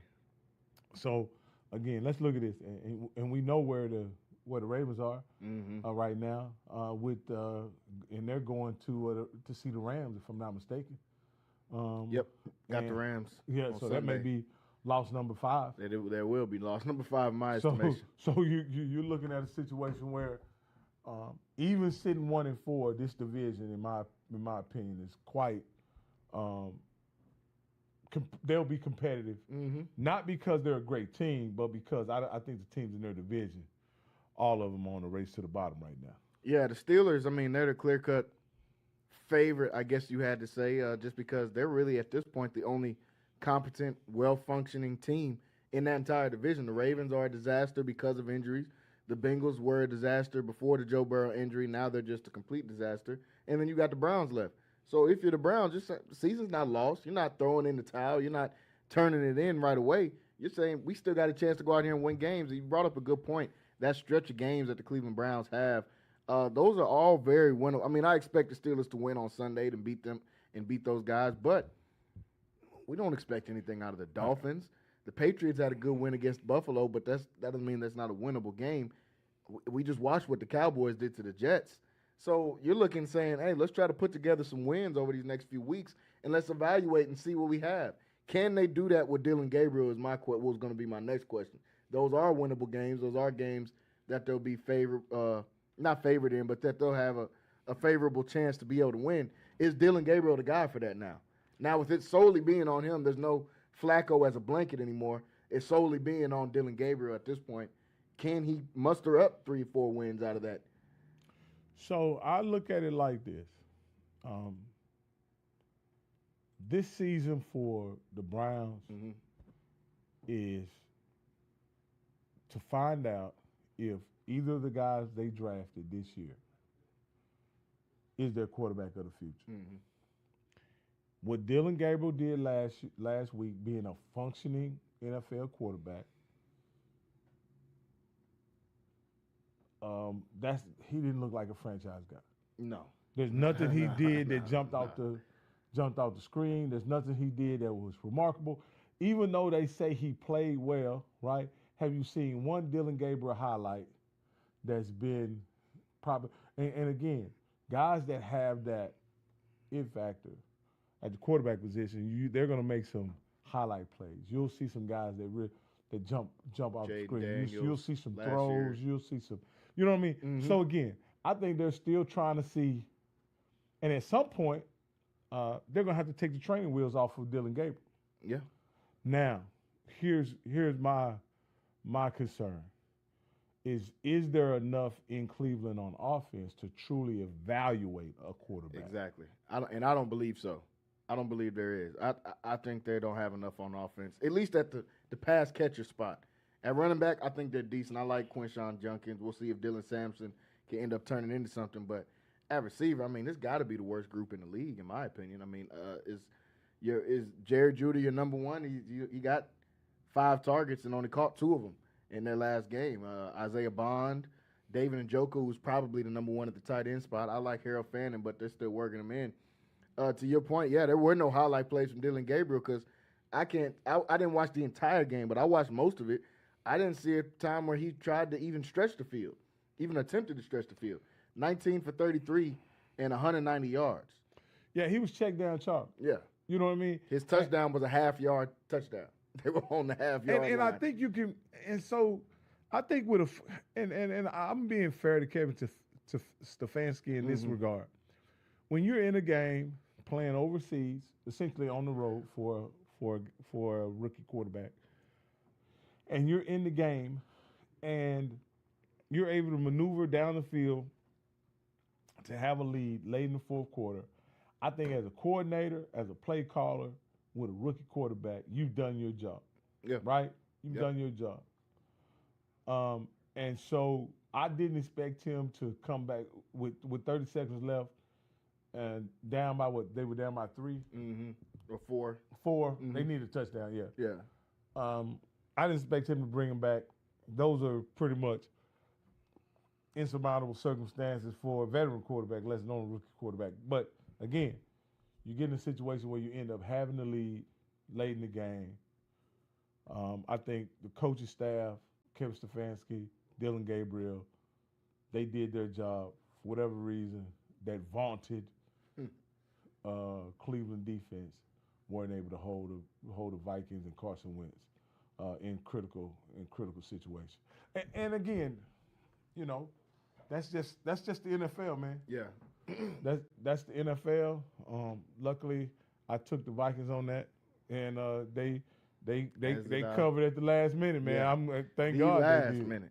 The last minute. And yeah, I'm agreeing though. I think Dylan Gabriel being in that situation, you have your team with a lead in the fourth quarter, the other team goes down and win. You can't be mad at Gabriel in that scenario and saying, "Oh, you didn't do enough." You had your team in this scenario to win, which has been rare this season for the Browns already. So you're already doing something. It's been rare for them to have a lead. Yeah, in the fourth, has been rare.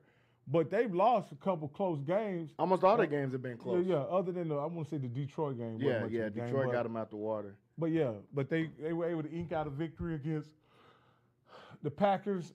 And the Browns did them pretty bad too. But yeah, I mean the Ravens. They win the Packers game. The Ravens blew them out. The Lions blew them out. Bengals, they only lost by a point. Yeah. Vikings, they lose by 3 points. Yeah, so it's split down the middle. So they've been competitive. Mm-hmm, They've been competitive, and they do have their defense keeps them in the game. They were ranked number 1 in defense. I want to say yesterday, as of Miles last a week. Monster, man. So who they have next week? I think they have they got Pittsburgh coming up. Pittsburgh next coming week. off a bye. Hey, if they're able to get a victory against Pittsburgh, which again, I believe they're alive in every game because of that defense. Mm-hmm. They're live in every game, and if they can muster up a competent offense, they can win half of them. You know Rodgers not going to be able to scramble away from Myles Garrett. So you're going to get opportunities to get the ball in short field, short yardage situations, all of those. If you can execute, especially on a small field, that's the thing Cleveland can do. They can get you the ball back in favorable positions and favorable opportunities for you to be able to go and score. If they can do that, man, they can beat this Pittsburgh team. No one's scary in that division as of right now. Because of the injuries to the Ravens, no one in that division is scary, meaning everybody's got an opportunity to go and do something. One thing I did notice by watching the game is that he looks a lot like Kyler Murray size-wise. Yeah, without size-wise. Without exactly. the hyper-athleticism. I get what you mean.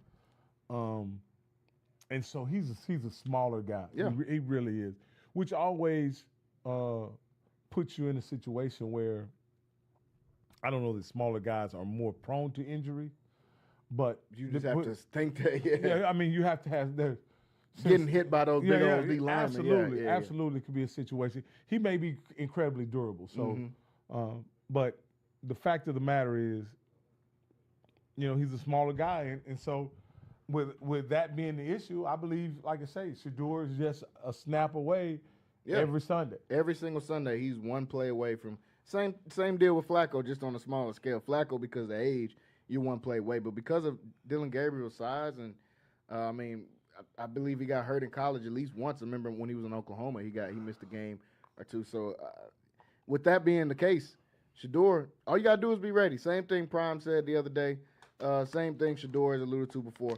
You just got to be ready. When your number's going to get called, but are you ready when your number gets called is the much bigger question in this scenario. So we'll see, man. This adds another layer to the Shedeur chapter or to the Shedeur saga that's been going on.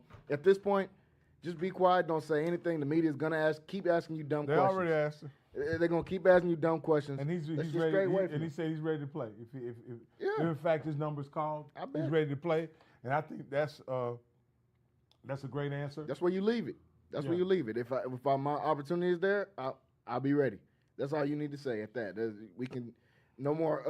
I don't want to say antics because he really wasn't doing a bunch, even though people try to make it seem like the thing with him not talking that time or just some type of heinous act. But just leave that out of it. Were you able to see what Prime said about it? So Prime said, he said, I don't care what the Browns got going on. Oh, yeah, I seen that. I seen that today, and he said, I don't care what the Browns got going on.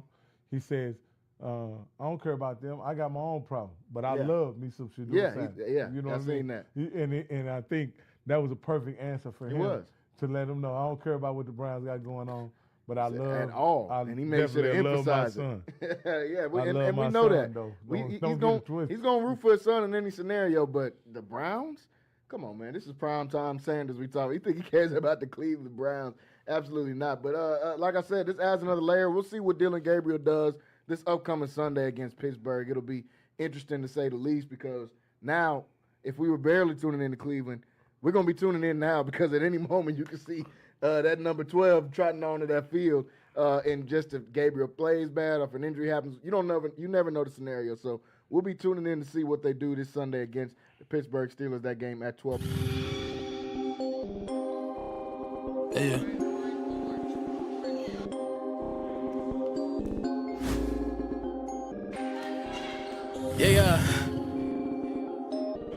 Yeah.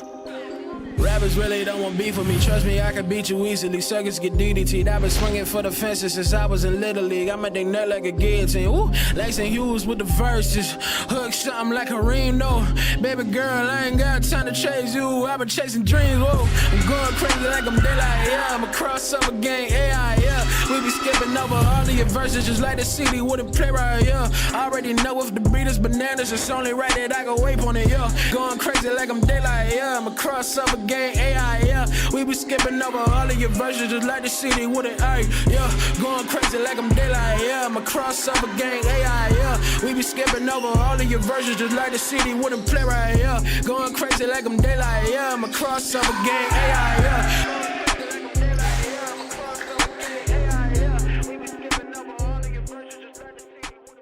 This is why you need Centex Primetime. Jalen Gillis brings the realness. Dive into the heart of sports with the most passionate commentary around. From pro to high school, Jalen's got the insight and energy you crave. Catch all the action weekdays from 5 to 7 p.m. on the Centex Sports Network, only on YouTube. Join the conversation and elevate your sports knowledge with Centex Primetime. Don't miss it. Need video or audio solutions? Lighthouse Streaming, a full-scale media agency, can transform any event. Check this out. We're talking live streaming that's crisp and clear, event audio that hits every note, and church video and audio solutions that'll enhance worship. Corporate events, we got those on lock too. From concerts to conferences, Lighthouse Streaming and Audio makes your vision shine.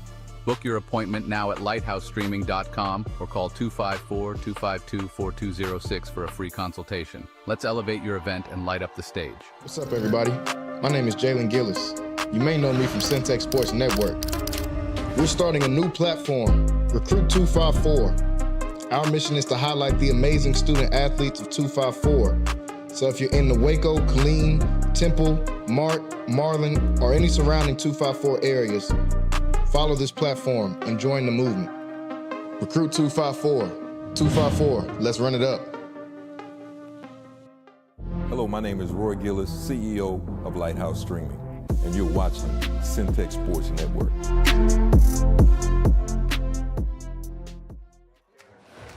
You got 8 seconds to prove you're worth the price of admission. And you got Baylor Scott and White Health along for the ride. So square up. You got this.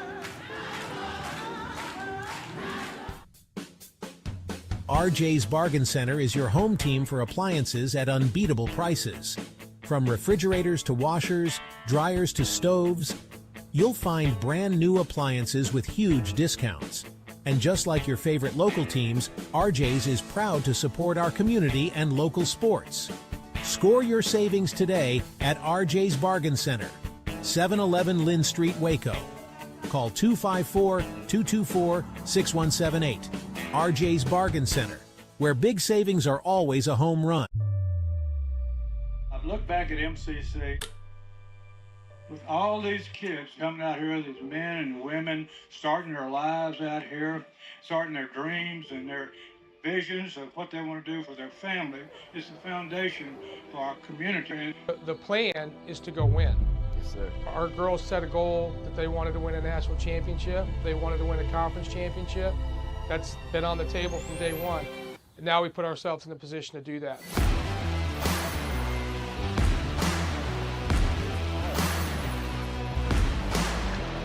Pitch hit in the air and deep to left field. Going back is Rayvon Morgan at the wall. He leaps and he makes the catch for the third out. On the line, too much to give in. If you think it's over, then let's start it again. The planet's alive, the stars burn bright, the sun goes down, we keep going all night. Going back down, the moment is now. Don't miss out, we're never turning around. Reality's young. Fields in the fielder going back, can't get to it. It'll go all the way to the wall. One run is scored.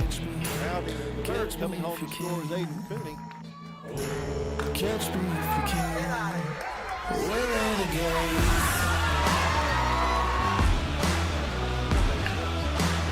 It's this one in the air, in right field. It is treetop call and over the wall.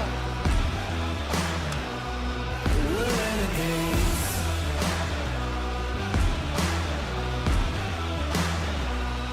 We're renegades.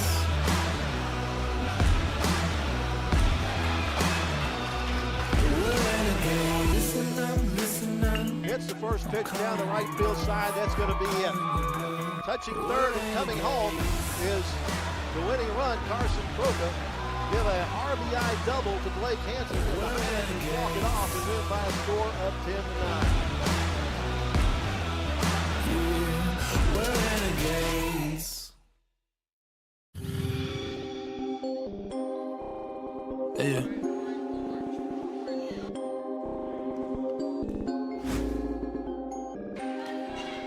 Yeah.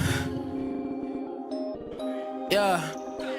Rappers really don't want beef with me. Trust me, I can beat you easily. Circuits get DDT'd. I've been swinging for the fences since I was in Little League. I'm at their neck like a guillotine. Woo, Langston Hughes with the verses.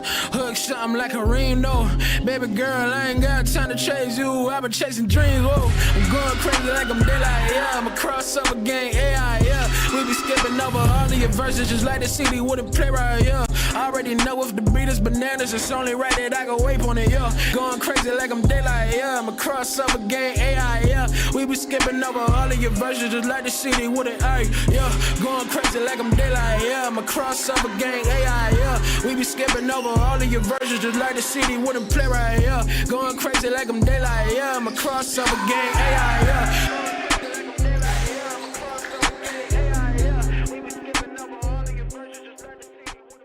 This is why you need Centex Primetime. Jalen Gillis brings the realness. Dive into the heart of sports with the most passionate commentary around. From pro to high school, Jalen's got the insight and energy you crave.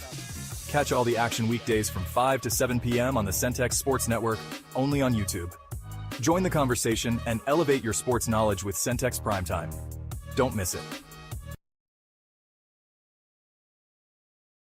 Need video or audio solutions? Lighthouse Streaming, a full-scale media agency, can transform any event. Check this out. We're talking live streaming that's crisp and clear, event audio that hits every note, and church video and audio solutions that'll enhance worship. Corporate events, we got those on lock too. From concerts to conferences, Lighthouse Streaming and Audio makes your vision shine. Book your appointment now at lighthousestreaming.com or call 254-252-4206 for a free consultation. Let's elevate your event and light up the stage. What's up, everybody? My name is Jalen Gillis. You may know me from Centex Sports Network. We're starting a new platform, Recruit 254. Our mission is to highlight the amazing student athletes of 254. So if you're in the Waco, Killeen, Temple, Mart, Marlin, or any surrounding 254 areas, follow this platform and join the movement. Recruit 254. 254, let's run it up. Hello, my name is Roy Gillis, CEO of Lighthouse Streaming, and you're watching Centex Sports Network.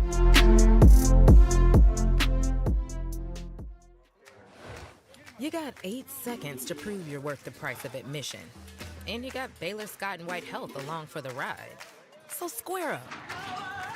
You got this. RJ's Bargain Center is your home team for appliances at unbeatable prices. From refrigerators to washers, dryers to stoves, you'll find brand new appliances with huge discounts. And just like your favorite local teams, RJ's is proud to support our community and local sports. Score your savings today at RJ's Bargain Center, 711 Lynn Street, Waco. Call 254-224-6178.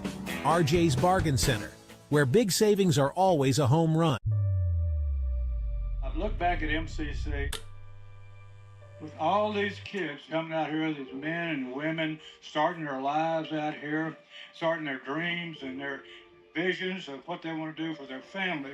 It's the foundation for our community. The plan is to go win. Yes, sir. Our girls set a goal that they wanted to win a national championship. They wanted to win a conference championship. That's been on the table from day one. And now we put ourselves in the position to do that.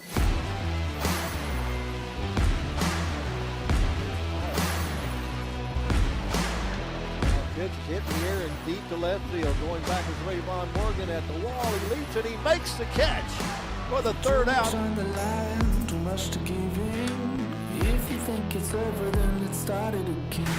The planet's alive, the stars burn bright, the sun goes down, we keep going all night. Don't back down, the moment is now. Don't miss out, we're never turning around. That is your Going back in into it, it'll go all the way to the wall. One run is scored. Rounding the third, coming home to score is Aiden Cooney. Catch me if you can. We're renegades.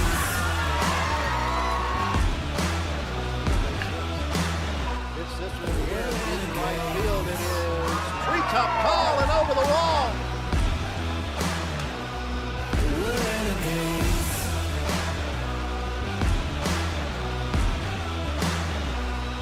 We're renegades.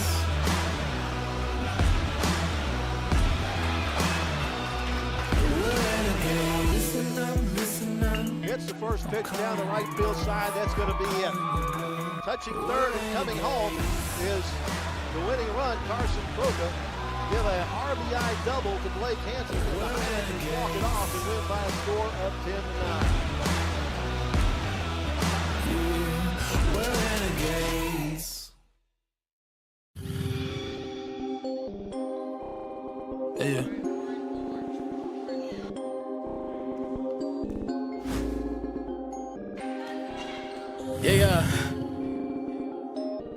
Yeah. Rappers really don't want beef with me. Trust me, I can beat you easily. Suckers get DDT'd. I've been swinging for the fences since I was in Little League. I make they nut like a guillotine. Woo! Langston Hughes with the verses. Hook something like a ring, though. Baby girl, I ain't got time to chase you. I've been chasing dreams, whoa. I'm going crazy like I'm daylight, yeah. I'm a crossover gang, AI, yeah. We be skipping over all of your verses just like the city with a playwright, yeah. I already know if the beat is bananas, it's only right that I go ape on it, yeah. Going crazy like I'm daylight, yeah. I'm a crossover gang, AI, yeah. We be skipping over all of your versions just like the city with an A, yeah. Going crazy like I'm daylight, yeah. I'm a crossover gang, AI, yeah. We be skipping over all of your versions just like the city with a playwright, yeah. Going crazy like I'm daylight, yeah. I'm a crossover gang, AI, yeah.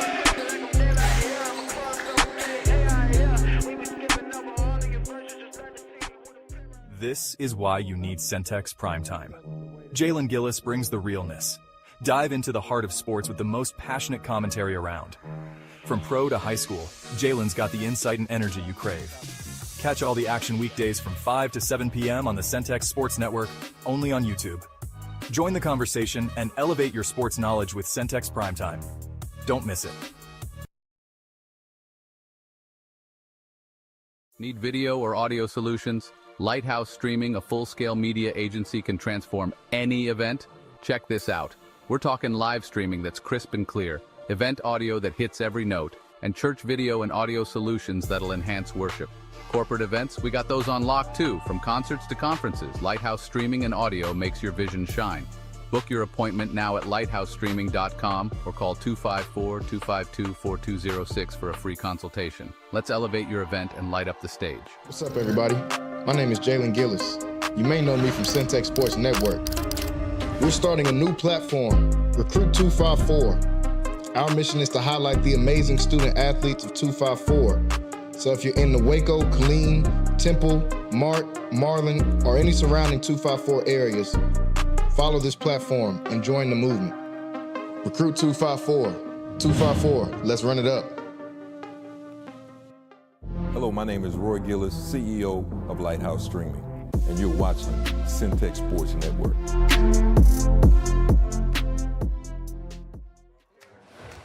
You got 8 seconds to prove you're worth the price of admission. And you got Baylor Scott and White Health along for the ride. So square up. You got this.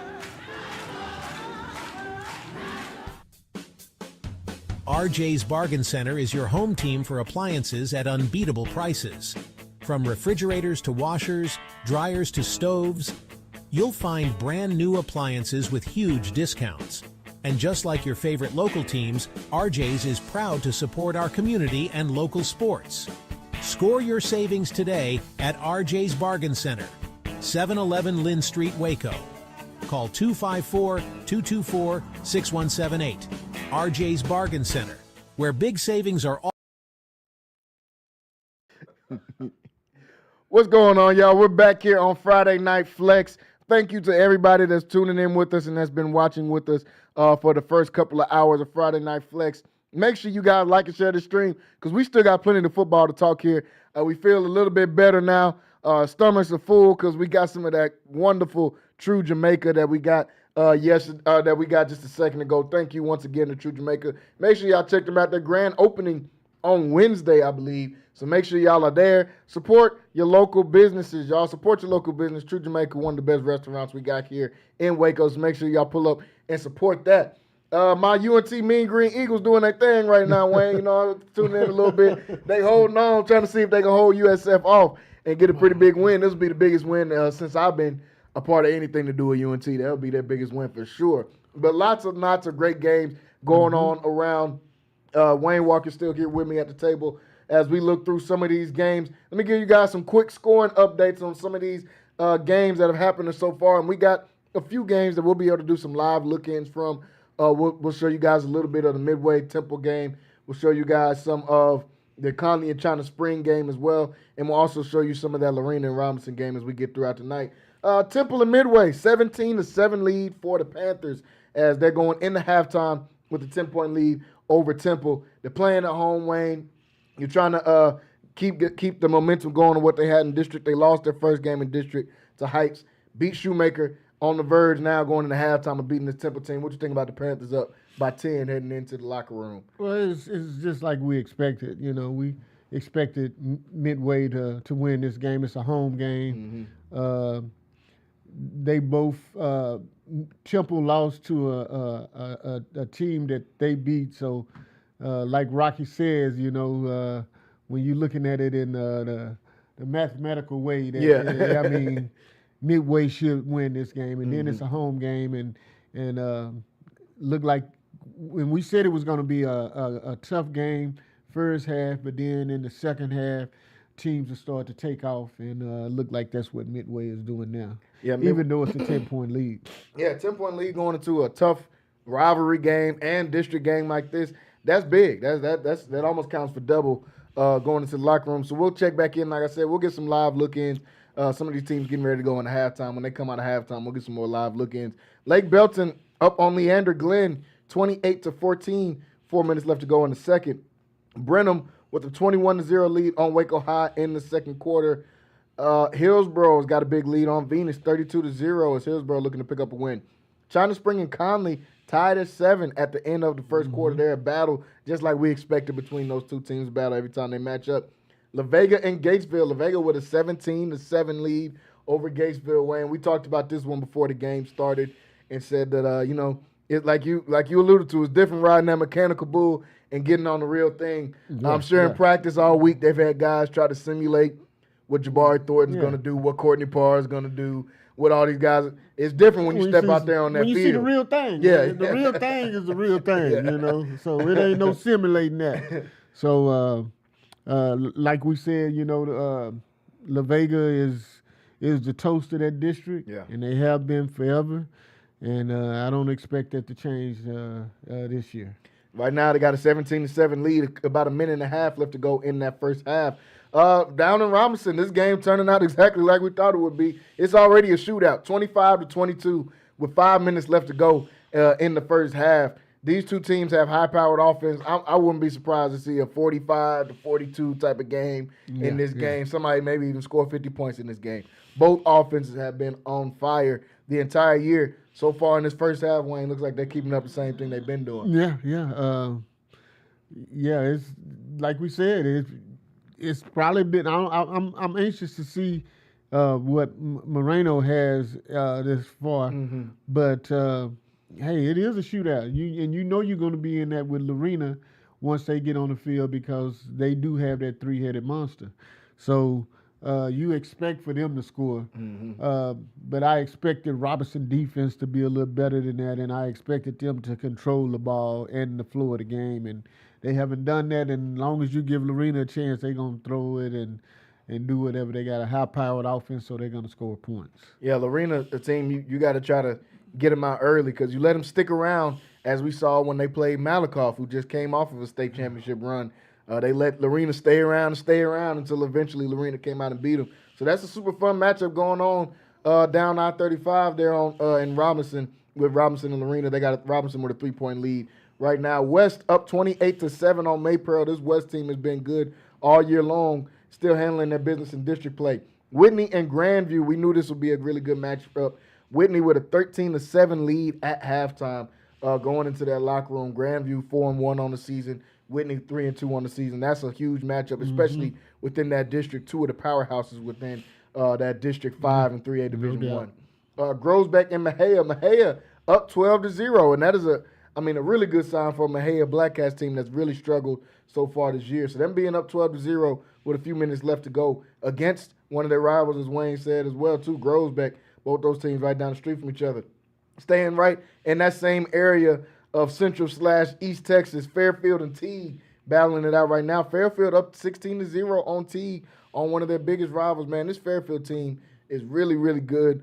I think they have a great chance of not only winning this district, but possibly even going 10-0 on the season, man. Their offense has been high-powered all season long. Their quarterback, Cole Collins, is playing, almost flawless, near flawless season. He's got 20 touchdowns to just 2 interceptions on the season. The guy's been balling all year long. Right now, Fairfield's still keeping it up. The Yeomen out in McGregor right now taking on McGregor. McGregor with a 3-point lead, 6-3. As both of those teams really in need of a win. McGregor holding on, trying to get their first win of the season. Franklin and Troy in what is a really good matchup in that District 11 and 3A Division 1. Both teams have been off to a great start. Franklin with the 20-14 lead on Troy as they get ready to go into halftime. Chilton, those of you that watch the show and that watch Friday Night Flex, you know I love this team. We've been talking about them for the last few weeks. They're in a battle. They're playing against a Hubbard team that they were expected to beat, but they're up 48-0 going into the locker room, man. I'm telling y'all, watch out for the Pirates this year. This shouldn't be a sneak-up team on anybody because we've been telling you about them all year long here on Friday Night Flex. This team has state championship aspirations, and I can see them going all the way this year in 3A Division 1 for sure. As they take on Hubbard. Clifton and Eastland. Clifton up 21-6 on Eastland. Hamilton with the 18-0 lead on Colburn. Another really good battle in 2A Division 1. Bosqueville and Valley Mills. Valley Mills with a 13-7 lead on Bosqueville. Bosqueville coming off of a loss last week a game that no one expected them to lose.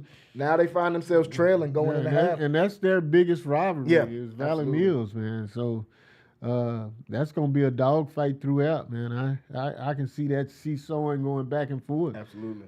But we'll see. That's a good one going on down there in Valley Mills, Texas right now. Itasca down 21-0 against Dawson. We talk about the Bulldogs showing some fight. 21-7 lead on Crawford, who is 4-1 on the season. Marlin still looking for their first win of the season. Crawford, one of their biggest rivals that they have, but it looked like Crawford was going to come in and dominate the way that they've been playing all season long. The Bulldogs showing they got some fight right now, up 21-7 on Crawford. Well, that's unexpected, but hey, good luck to Moreland. See if they can pull it out, man. Yeah. As we said before the show, or when the show first started, some unexpected things are going to happen tonight. Some of the teams we expect to win aren't going to win. Some of the teams we expected to lose are going to come out and get a win. So right now, the Marlin Bulldogs up 21-7 on Crawford. We'll keep you guys updated on that game. Rosebud, Lott, and Riesel. Rosebud, Lott up 14-0 on Riesel. Moody with the 14-6 lead on Bruceville Eddy. Another game that's rival schools. They're both right there next to each other, Bruceville Eddy and Moody. Meridian and Bremond. Bremond doing what they've been doing all season, man. They're up 39-0 on Meridian right now, playing at home. Mart versus Wortham. Mart getting that feeling back. They're up 28-0 playing Wortham. Mart in much need of a win after starting 0-2 in district play. Definitely need a win tonight.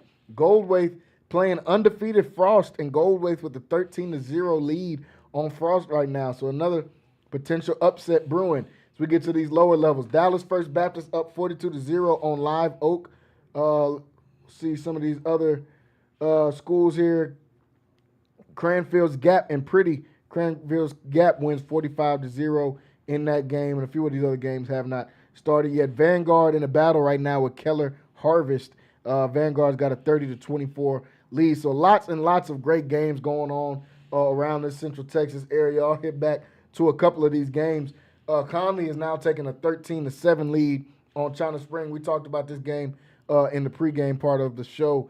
Connally right now with the narrow lead over China Springs.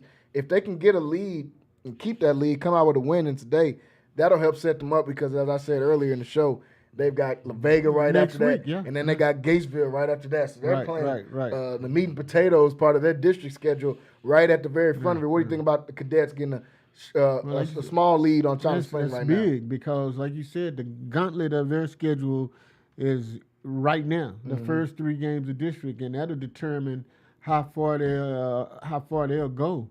So that's a big game for them tonight. They need to pull that out because next week it gets tougher and maybe even get tougher the week after that. So when you have a team like China Springs and China Springs is in a rebuilding year of sorts, you have to take advantage of it. You have to take advantage of it, but you never know what's going to happen in these games because, like you say, this district is tough and they're rivals and this is the first week, but they're going to fight it out to the end. So good luck, Cadets. Yeah, the Connally right now with a narrow lead over them. Like we spoke to earlier, we expect La Vega to be the cream of the crop in this district. Is there another team within that District 12, because we talk about them so much, that you see that can make some noise and make a playoff run as they get further and further throughout the playoffs? Well, they're all challenges. I mean, China Spring has won that district as well. The couple of times that La Vega hasn't. So Connally has always been there and has had a lot of hype and a lot of press with it. But La Vega is not going to relinquish it. No. You're going to have to come and take it from them. They're not giving up nothing. You're going to have to come and take that district title from them, and that's what you have to do. Yeah, I mean, they're not going to give anybody any inch in this district whatsoever. They got a 17-7 lead on Gatesville going into it. So as Rocky jumps back on the set with us here, it looks like the Bull right now is getting the best of Gatesville instead of that mechanical Bull that we talked about earlier. But some teams doing their thing and some teams with some unexpected scores. You get to see, Rock, I just asked Wayne, is there any other team as we looking at District 12 with China Spring, Connally, La Vega, all those guys outside of La Vega that you think this season has a chance to make some noise within the playoffs? Well, I honestly, I think Lorena Robinson both, I think, equipped offensively to really be tough to handle. Let's be honest. In this era of football, those high-powered offenses kind of have their way early on in the playoff run. Those formidable defenses don't come into play till probably round 3 in the playoff. Right. So certainly, Mr. Moreno at Robinson and the crew they got over at Lorena can make a run early in the playoffs, and as we learn more about this Gatesville team, because They're in the game. That 17, the 7 against La Vega. That's they're not getting completely blown out. Even though, like you said, Walker, the Bull is getting the best of them. I told you. I mean, but they're still, but La Vega's still in striking distance. Yeah. Just I 10 mean, points like up. you say, you never know what can happen in this district. And with these high-powered offenses, that's all good and dandy. But La Vega is the cream of the crop in that district, and they not giving up. You're going to have to take it. Yeah. You're going to have to beat them, and you're going to have to beat them good, and you're going to have to go in and take it. And we'll see this year if somebody's ready to do that. As I'm looking at this Connally-China Spring matchup, we see Connally is leading late in the fourth. Even in situations where Connally has been competitive against against China Spring, they always seem a way to fumble it up, hike the ball over the center's head. We've done games where we saw that kind of thing unravel. I wonder how long is this game going to stay tight for, and see also, can they avoid the huge mistake that kind of allows China Spring to get back in the game. So, but yeah, these games are shaping up. Fairfield looks like they're maybe not on pace to get 60, but they're surely on pace to get 40. Easy. On pace to win. That's the most important part. On pace to win. Folks, a lot of these games are at halftime or nearing in the halftime, so we're going to give you guys some more live updates and scoring updates on that. I see a surprise, though. Who is that? Marlin. 21-7 over Crawford. We were just talking about that, man. The Bulldogs. I mean, we was at halftime too ourselves. Rocky is just now coming back on the field. With a slight delay. Returning from halftime.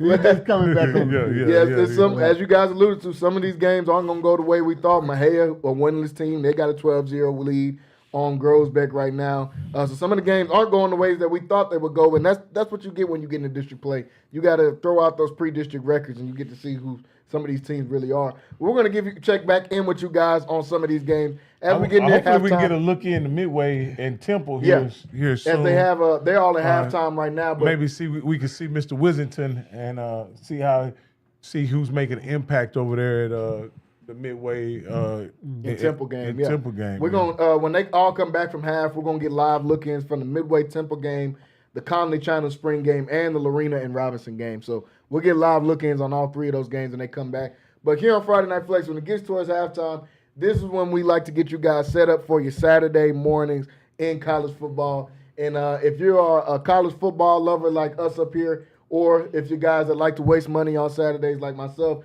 and I call them donations when you get in the parlay that you thought was going to be great, and then it ends up flopping back in your face. That's what we call donations. So if your guy is getting your donation ready for Saturday, we're going to give you some insight on what teams you should pick and what teams are going good. My Mean Green Eagles right now tied at 21 at halftime going in against USF. But lots and lots of great games. Baylor's got a bye week, so we're not going to start with Baylor this week. When they come back from their bye, they got their rival in TCU that we played out there in Fort Worth. But some really, really good games for this slate, and a few of them seem to be at the 11 o'clock hour. I don't know why they want me to wake up and have to watch these games so hard, but a few of them at the 11 o'clock. I'll start with number one team in the nation, Ohio State, taking on Illinois. Illinois has been off to a good start, but I have labeled the Illinois team as pretenders and when I seen them in their first ranked game against Indiana, they got the brakes beat off them. So in this game, I expect more of the same thing with the number one team in the nation coming in. Ohio State coming in to play number 17, Illinois. The Buckeyes, 14.5-point favorites. They opened up at 16.5. That line has went down only a couple of points to 14.5. I don't know about the 4. I mean, that's a tough one. I'm tempted to take them on the 14.5, but I know I got Ohio State on the W though for sure. I take Ohio State in the 14. Yeah.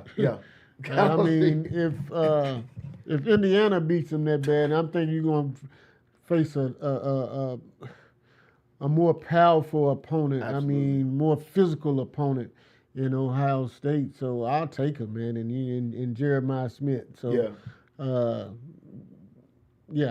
take Ohio State. Wayne, Rock, what you think? You like the 14.5? Is I don't like it. This is a game that I'll lay off of. Mm-hmm. But if I had to take it, I would take Ohio State in the 14.5. The thing that I always worry about these kind of games being up north, you can have weather, you can have all kind of things that kind of affect, especially this time of year. I know we're experiencing beautiful weather this time of year, but if you go on your phone and look up. It's going to take a tornado to stop them from getting out. Again, but boys don't beat them boys, man. I'm telling you. But I don't see again, as we've seen, let's look at this objectively. Mm-hmm. We can look at Illinois versus Indiana and take that and that ain't what I'm taking. That ain't what I'm taking.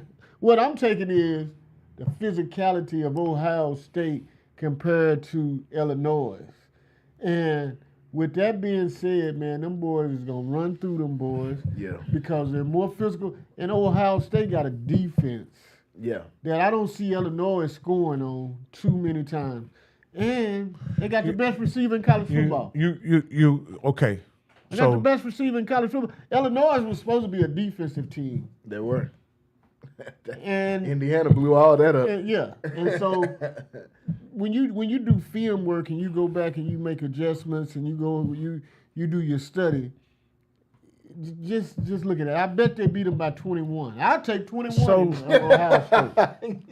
So I ask you, do we really know how good Ohio State is?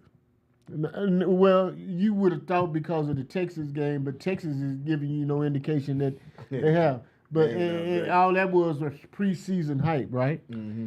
But and if you had to, again, now and this game is going to be on the road as well. Mm-hmm.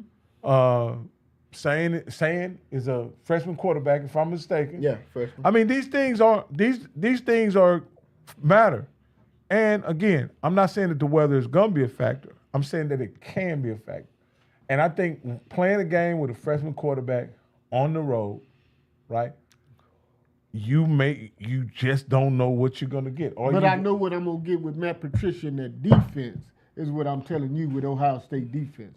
That know how to make those adjustments. I say they score 14 points just on their defense. That's what I'm saying. I'm saying Matt Patricia, one of the best in the country. The adjustment that he made, and they're able to hold Illinois scoreless. Is what you're saying. I'm not saying they're gonna hold them scoreless. Hold them scoreless. But what I'm saying is the adjustment that Matt Patricia has made to the college football game and added all of these mixing, their defense is good enough to beat Ohio State. I mean, to beat Illinois by at least 14. Haven't given up 10 points all season. This Ohio State defense. And that's looking like one of the best defenses in the country. That's Illinois' weakness is their offense. Yep. It's a home game and it's going to be a big game because they're playing Ohio State. But after halftime, they're gonna take off, and it's gonna be. This is my question: mm-hmm. Will Ohio State be able to run the ball against Illinois? That's the one indicator that I could say whether or not Ohio State will be able to control the game. Because I think in just a drop back pass game, I don't think Ohio State is that much better than Illinois because Illinois can rush the passer. Okay. They didn't have to. They weren't asked to do that against Indiana because Indiana was able to run the ball at a very high clip. Indiana was able to run the ball, throw the ball, whatever they want. But this is what I'm saying. This is what I'm saying. You got the best receiver in college football out there. You talking about rushing the passer? You better be careful rushing the passer when you got the best wide receiver out there in college football. I saw him taken out of the game against Texas. And with double coverage.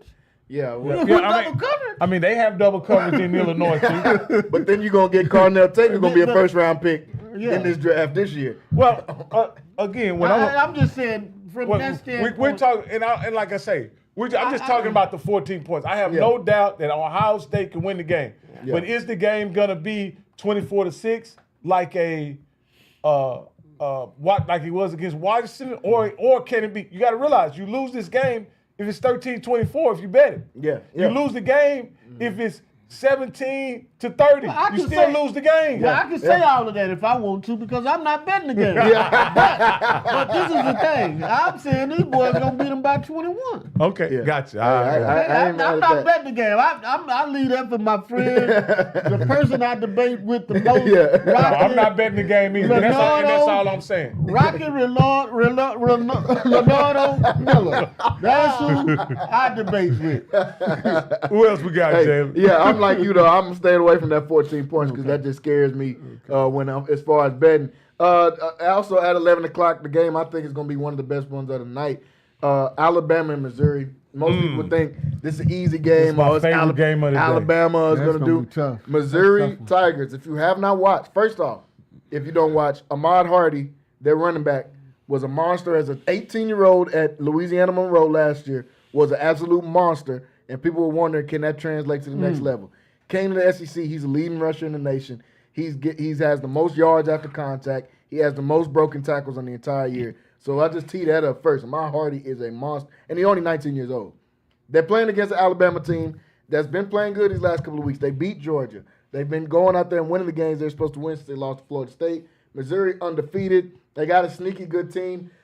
This is a game I've gone back and forth on all weekend when I've been trying to pick these games. As of right now, I'm leaning towards Missouri on the plus 2.5. I like what I've seen out of Missouri. Love what I've seen out of their offense. And I'm still, unlike most people, not that huge of a believer in Ty Simpson, the quarterback of Alabama. He got to come out there and prove it to me, in my opinion, against this Missouri team. But, Rob, what you think about Missouri and Bama at 11 o'clock? All right, this is a simple game to me. How good do you think Ty's, what's his name, Simpson is? If you think he's a top-notch, game-changing quarterback, then you go with Alabama in this game.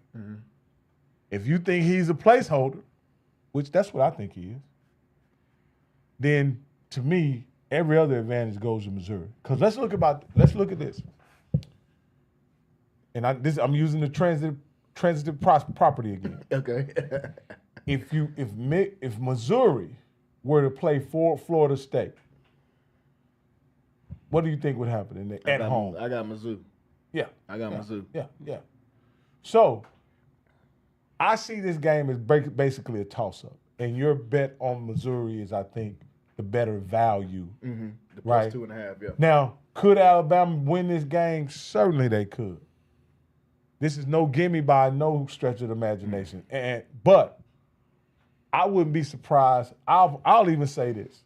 If you're courageous enough to take Missouri in this game plus 2, you might as well bet them on the money line. Yeah. Might as well take them on the money line because that's a great value on the money line for a team this good.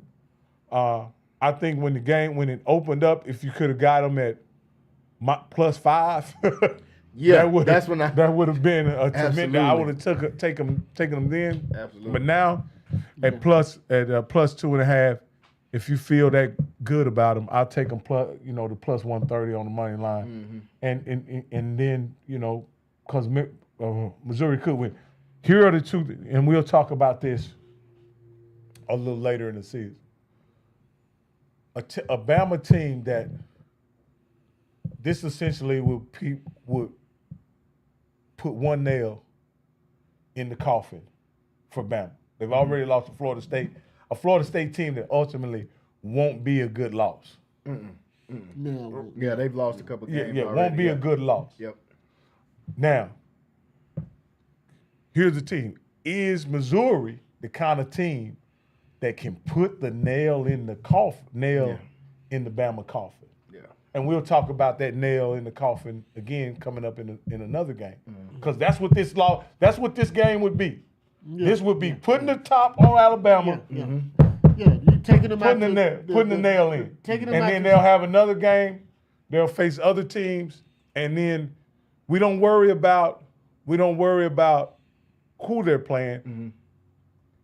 Can Tennessee put a nail in the coffin? Can LSU put a nail in the coffin? Yeah. Or can Oklahoma put a nail in the coffin? And then at that point, any one of those teams put a nail in that coffin. Bama's gone. Yep. Right? So that's what we're talking about. And a lot of people, I believe, just on pedigree, don't believe Missouri's the kind of team that can put a nail in the Alabama coffin. But here's what I'll say. I saw it last year. If that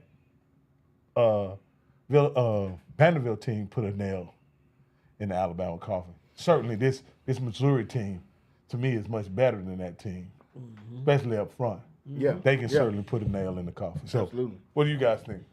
Man, I'm with you. It's a toss-up, man. It's gonna, and it's in Missouri. Yeah. That's the thing that gets me most. And then when you play an Alabama team, and you're in the Southeast Conference, it's just like I always tell this guy about this jersey that he's wearing over here. They're gonna get the best out of everybody because they are who they are. You know, you're the most recognizable team in the Southeast Conference. You Alabama Crimson Tide, so they're gonna get the best of Missouri. If I had to pick a winner, I'm gonna take Missouri because they're at home. Yeah.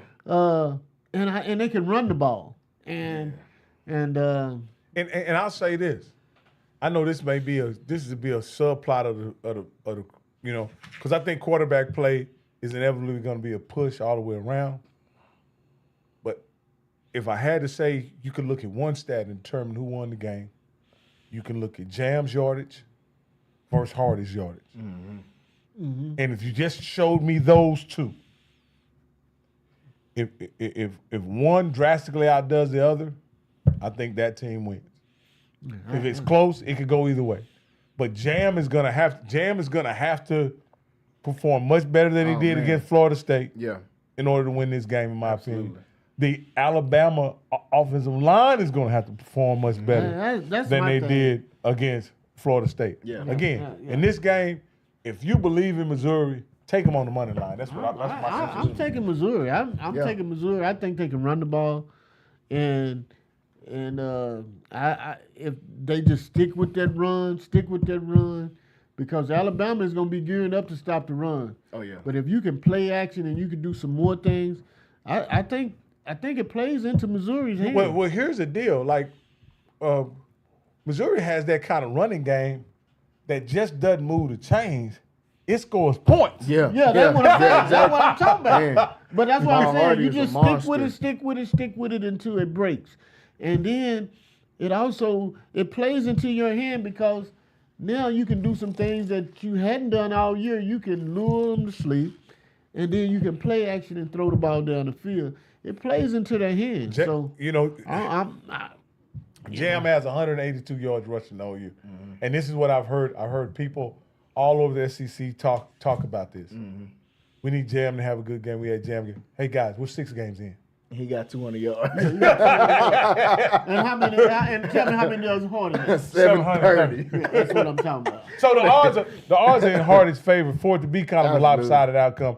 I just think if Hardy has one of these monster games, I don't think it's close. If Jam can keep it close, I think it's a man. I'm like the Alabama fans that you talk about. I've been waiting on Jam to have a good game for 2 years, and it ain't happened yet. Yeah. I don't expect it He to has a happen. great right last yet. name, by the way. Great. Great last name. Gaki got some kinfolk. I think he's from Longview, ain't he? Man? You got some kinfolk out there in East Texas. Doris is his homie. Doris is his cousin. All Millers that can ball are great. You know what I mean? So you are the famous Miller. Reggie too. You just throw them all up in the mix. Anthony Miller, his teammate Anthony Miller. All of us, we all related. Absolutely. Pearl Harbor, Doris Miller.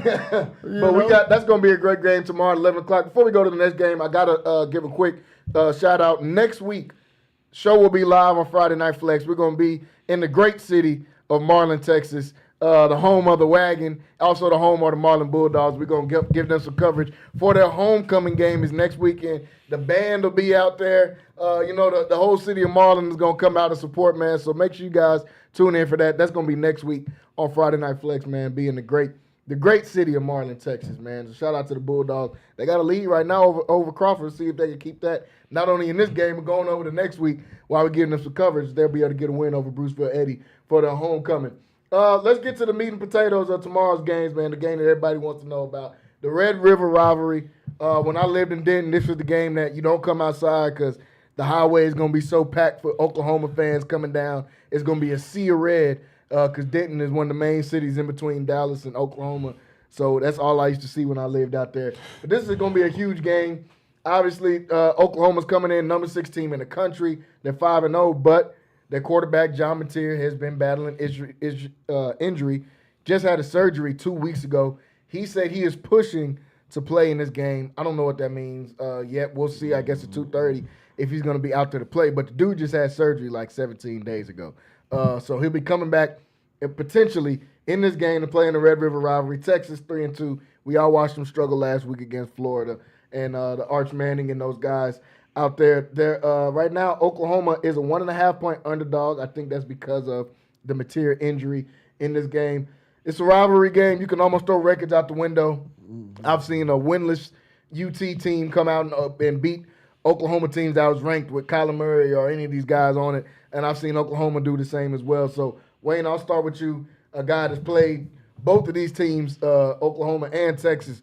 What do you think about this rivalry and then the game on Saturday that's going to be taking place at the Cotton Bowl? Yeah, the Cotton Bowl, man.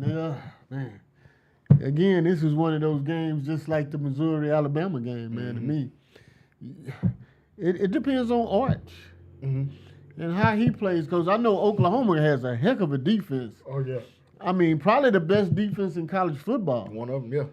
And if Mateer, what's his name? John Mateer. Yeah. Mateer, if he plays, he's a difference maker for that offense.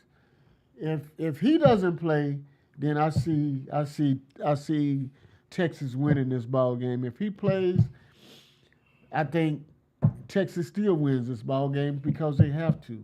I'm peeling the upset right here. I'm taking Texas. No, but Texas is the favorite. Texas, Bear, 1.5-point favorite, yeah. Oh man, yeah, well I'm taking the favorite, and that's Texas because I think they have to win this ball game, and I think they take the training wheels off of Arch this weekend and kind of do some different things with them and let them ball. So based on this season, now this is two things: reputation versus resume, right? And then, well, ultimately, what you believe is this Oklahoma team can't put the nail in the coffin in this Texas team. Yeah, they can't do it. They ain't gonna be able to do it because it's one thing to let somebody put the nail in the coffin. And you don't sit there and let them hammer it in on you and then just whoop you and do all of that. But it's another thing to just show some resistance and fight for pride and fight for everything. Like this is Red River. This is Texas, Oklahoma, and it's a lot on the line here. If they lose this game, if Texas loses this game, it's over for them, and they know that. So, man, I bet this week of practice was the best week of practice they've had. I bet you, as far as Oklahoma, they coming in, they ranked, they kind of smelling themselves a little bit, but they know it's a big game too. And for Sark, man, he's gonna have to take the training wheels off. He's gonna have to do some different things, man. Yeah. He's just gonna have to do some different things. Yeah, I mean this is a toss-up game. If out of all of them this weekend because of the rivalry, if Mateer was healthy, I'd pick Oklahoma, no doubt whatsoever in this game. I think Oklahoma is a much better team than Texas on every level, pretty much. But with Mateer being out, Michael Hawkins, he has experience. He played last year whenever they benched Jackson Arnold. But Michael, he's not the guy that's going to get it done. I'm still going to go Oklahoma in this game, man. I just don't like what I've seen from Arch so far this year. Like you said, Sark has got to take the training wheels off. He's got to open up the offense. But if he doesn't, if things stay the same of what we have seen so far, man, I like Oklahoma in this one. I'm so interested to hear what Mr. Miller is going to say. His expert opinion on this game. Again, like I'm listening. Again, everything as a prognosticator of games says that Oklahoma and that's how should win this game. That's what I feel. I would even say even with the backup quarterback, this game is a toss-up, right? Everything that I've looked at is this spread is factoring in material potentially playing. So I'm still don't understand it. And I know the guys in Vegas aren't in the business of losing money. So they wouldn't give us money by almost baiting us to take Oklahoma. Yeah, that's what it feels like. That's what it feels like. They baiting. There's something that they know that I'm missing. So here's what I'm saying. Remember I said reputation versus resume. Who's played the better competition? Texas, for sure. No. You don't think Texas played a better competition? No. Well, I'm just saying because they played Florida and they played Ohio State. Oh, okay. They've lost to the better competition. They have. They've lost to the better competition. Yeah. But does Texas have a quality win? No, not even close. Right? If they get this one, this is their first quality win of the season. Right? Normally in those kind of games, the team that has to step up and the team that hasn't shown that they can step up, usually you don't give them the benefit of the doubt all the way to the third time. But this is my thing. Who has Oklahoma played? Kent State, right? Auburn is probably the only quality win. Auburn and Michigan. Michigan is the game where, but they were playing a freshman quarterback that had one game under his belt. Bryce Underwood. So here's what I'll say on this game right here, and it goes back to what you said earlier. I just can't accept that Texas' season is going to be over on October the 4th. Yeah, and that's what I'm saying. And considering they have literally probably in the last 3 years, the top 3 recruiting classes. They have talent on that team. I think Vegas is saying the coaching matchup is, you even give that to Sark, to be perfectly honest with you. Yeah. Over Venables, for sure. And I'm like you. Everything in me says Oklahoma is the better team. But I just don't think they're going to get it done. It's like you said, can they put the nail in the coffin? And I don't think this Oklahoma team has the firepower on offense to put the nail in the coffin. Especially without material. Yeah, without material for sure. But I think with material it's going to be tough. Because here's what will show itself. This is what will show itself to be true in this game. Ultimately, if Texas loses this game, it will be because they just don't have the guys up front on either side of the ball to contend for a national championship. But I asked you guys, could the prognosticators be that wrong? I don't think about so. Texas? Because Texas has the talent, man. I mean, like you said, you got the number. They were that wrong about Arch? Well, again, so here, I think Arch's situation is really an outlier. It's a situation we hadn't seen in a long time, meaning that a guy who hasn't played comes in with that much hype, right? That much anticipation, right? And guess what? He has to come in and carry the offense on day one. That's the difference. He has to come in and carry the offense. They don't have, I think if you go look, they don't have a 100-yard rusher in any of their games.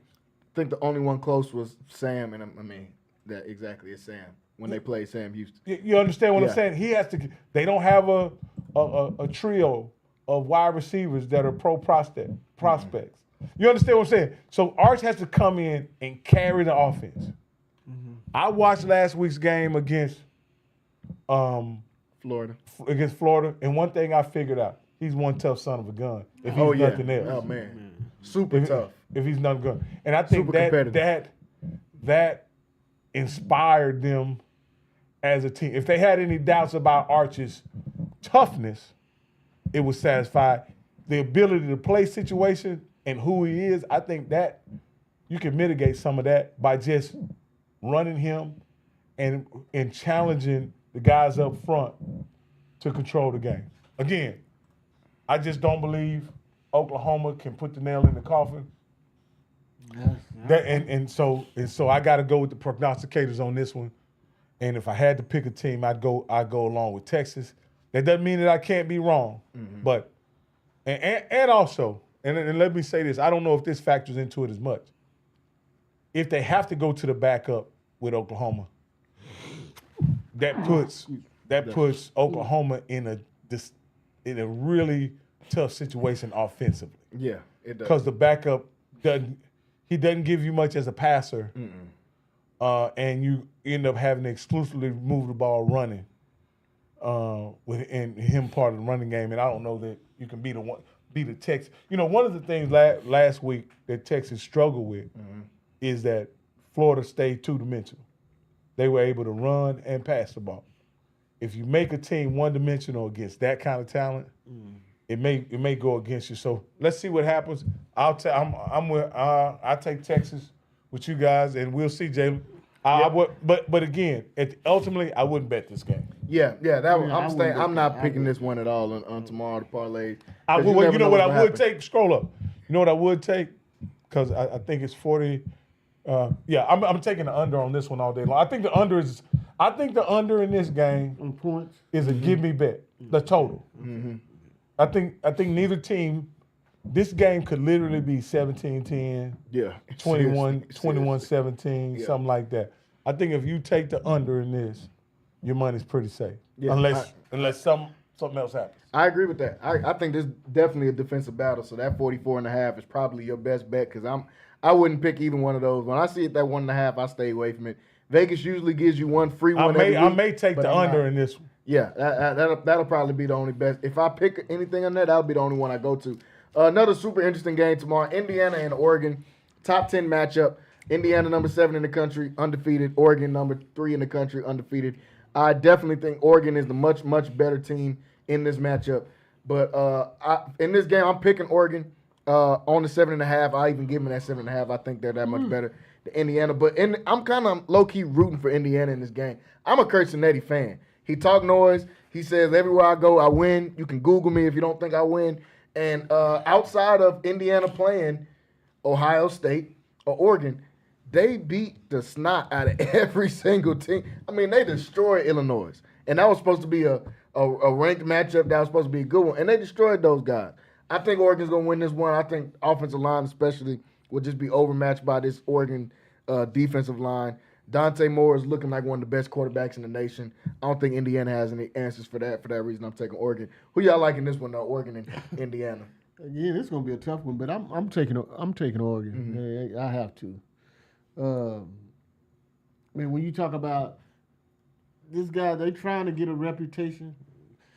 Jalen, I think your boy's out of there, man. Yeah, I was gonna leave it alone, but yeah, I think your boy's out of there. They just. Yeah, but when you talk about recruiting classes and this, that, and other, so you got to talk about a coach versus prospects. I think what the coach does with Indiana, I think he does a lot of good things. I think his offenses are great. I just don't think they had recruits that can play against these guys from Oregon. And Oregon is a high-powered offense itself. So they can run the ball and they can throw the ball. Yeah. So I'm taking Oregon on this one. Hey man, you take that Indiana 7.5 and you sleep easy. I don't. Again, this game is gonna be a dogfight. It's gonna be a dogfight. It's gonna be a dogfight. Mendoza is a baller. He is a gamer. Yes. I look at Oregon against Penn State. Mm-hmm. I saw some things in that game that I thought was kind of suspect. Yeah. And again, certainly Indiana could lose this game traveling all the way to Eugene, but I just don't see them losing by more than a touchdown, to be honest with you. They could lose by 7 for sure, but not more than a touchdown. So I'll take the 7.5. And sleep easy. And if this game was in Indiana, I would take Indiana. I would pick Indiana if it was in Indiana. But it's in Oregon. It's in Eugene, and I just don't see them getting beat there. This is one of their biggest games of the year. Yeah. Now one national televised game. Mm-hmm. These guys know it, man. And then when you go to that high altitude from Indiana, it's gonna be. I'm one of the things that one of the things that I say in this game is Dan Lanning has shown himself to be a big game coach. Yeah, You absolutely. know, he's not one of my favorite guys in college football, but he's shown himself to be a big game coach. You know what to say. However, I just think it's much closer in the trenches in this game, and I think the skills for Indiana are much better than we give them credit for. Absolutely. Elijah Surratt is a monster on the outside of receiver. Yeah, I think the skills are much better. And again, it'll be a dogfight. It will. That's going to be a close game, I think. And it's one that could go either way. I'm like, Wayne, if this was in Indiana, I would pick Indiana, man. And I think that Oregon is going to come out on – they're going to take off on them a little bit, and they're going to make Indiana one-dimensional. And then after that, it's over with, man. Before I go to the next college game, I want to touch a little bit of Big 12 when we go in there. Let's see if we can get a live look in on this Midway game, man. Midway right now in a battle playing against Temple. They're up 20-7 right now as the Panthers have the football moving down the field. It's what it looks like. They've already built up a lead. They're trying to, as Rocky's been saying all night, put that nail in the coffin against this Temple team. And when you want to do that, you get a ball to the guy you see right there carrying 6 people. A big, strong man. Man, he is. This is a dude that he's one of those running backs that you say get better as the game goes throughout. He did that in Shoemaker game last week. Shoemaker had some runs and started coming back. They gave the ball to number 4. Great and the pad level. Started going. Great pad level. Great leg drive. He's just a handful, man. Yeah, Lathan Wizardson, man. He's becoming one of my favorite players in the Central Texas area. He's sitting there, and he carrying guys, and they feeding it to him, and he getting right back in the huddle and ready to go. Yeah, and it's not coming off the field a lot. You know, they got a dynamic duo. As you see him, here he goes. He's out the gate, You can't talk about him. You can't talk about him without the dude scoring, man. This on time, huh? This one of the best. Right on time. Great time. Hey, man, this dude is one of the best players in the state of Texas. Moves. And he did the dance moves to go along with it. Gives them a 27-7 lead. This is one of the best players in the state of Texas that we're watching right now, folks. If y'all haven't watched any throughout the season, when the season is over, his highlight tape is going to be bananas. Because all his runs look like that. Long. Yeah, for real. And about 2 hours long. Every play is a potential for a highlight play. Before we keep going, like I said, I'm going to get to some Big 12, but I'm going to jump back in on some of these scores as some teams have come out of halftime now. You just seen Midway get the score. Lorena and Robinson are getting ready to come out of halftime. It was 25-22 last I checked in on that game. So we'll get some more scoring updates as some of these guys are coming out of half. China Spring is taking a 1-point lead. See if we can get the China Spring game up on there as well. China Spring's got a 1-point lead on the Cadets in a game that looks like it's going to be a battle. Looks like they're at still a half right there, getting ready to come out of half with China Spring and Connally. But lots of great games still going on. Gatesville and Vega. Vega still got that same lead on them. So we'll check back in on some of those games. I want to touch a little bit of Big 12 football before we get off of college football. Like I said, Baylor will not be playing. Baylor's not playing for this upcoming week. When they come back, they'll have TCU coming up. But still some really good games going on in the Big 10. I said a second ago, in the Big 12, that Vegas usually gives you a free one each and every week. I got in on the free one they gave us. They had Cincinnati being a heavy underdog at home against Iowa State, and Cincinnati went out there and beat up on Iowa State in that game. So Cincinnati squad looking pretty good. Well, I want to talk about your Buffaloes a little bit, Rock. They're struggling. Coach Prime is struggling with this team, also struggling with some health issues. He had to go and get another operation this past week. But he said, I don't care about the Cleveland Browns. I'm focused on my team and getting wins. They're trying to get a win. This is going to be a tall task for them. They're playing against an Iowa State team that I think is vulnerable. Last week against Cincinnati, they showed some things that this Iowa State team is vulnerable. Caden Salters looked good, especially in that first half versus BYU last week. Just weren't able to keep that momentum going. How do you see this one shaping out? Colorado's a 2.5-point underdog, so Vegas thinks this is going to be a close game. You may think I'm kidding, may think I'm joking, but this is actually a game just based on matchup that Colorado could win this game by 21 points. Because they're going to be able to exploit. If you said that. They're going to be able to, mark my words, they're going to be able to exploit Iowa State in the secondary. And Iowa State can't keep up. Now, what does that mean for Colorado? To me, the problem with Colorado is in critical situations, they have holding penalties on defense, they have pass interference. If you watch that game yesterday, and I don't know why they, maybe they don't have any other, but between Hodge and the other DB, I can't think his name, they commit so many fouls. McKinney. Not McKinney. Oh, Hodge and man, what's the? I know you're talking about the other They guy on the commit other so side. many fouls in crucial situations. They just go to that guy and Johnson, I think. And I think I don't know. I don't know why they stay in that man-to-man defense and they continuously in critical situations get fouls and can't get off the field. I feel like I say, Coach Prime, I think he's doing a fair job of coaching. But I just think, in critical situations, his defense has to play better. I think they're a good matchup offensively again, especially in Colorado. And they could easily, this could turn out to be somewhat similar to the UCF game, University of Central Florida game last year. Like, I think this is the game where I think they can really turn the corner because they have some really good matchups outside if Caden Salter can get the ball to them. Yeah, I agree with you on that point. Last week, Cincinnati exploited Iowa State the entire game. I mean, they hit them over the head repeatedly with plays over the top. Caden Salters can do that, and we know the receiving core can do that as well. I'm like you. I think it can be I can't pick the game because every time I pick Colorado this year, they've let me down. So I can't pick the game as far as putting in my parlay. But if someone told me at 4:30 at 5 o'clock, Colorado's up 35-7 or 35-21, I wouldn't be surprised because I think Colorado has that much of the advantage on the perimeter. And then this is a game where they don't have to pass the ball. They won't be up against guys like they were last week that can really get after the quarterback. Like one thing that BYU surprised me. They had really decent DBs at BYU last year, and they had a decent linebacker. The linebacker we saw made an interception. Yeah. So they made big plays, and again, I look forward to seeing how Caden Salton plays in this game, and I think he's going to have some really wide open guys running free in the secondary, and hopefully they can capitalize on that. Yeah, Wayne, what you think about Colorado and Iowa State on Saturday?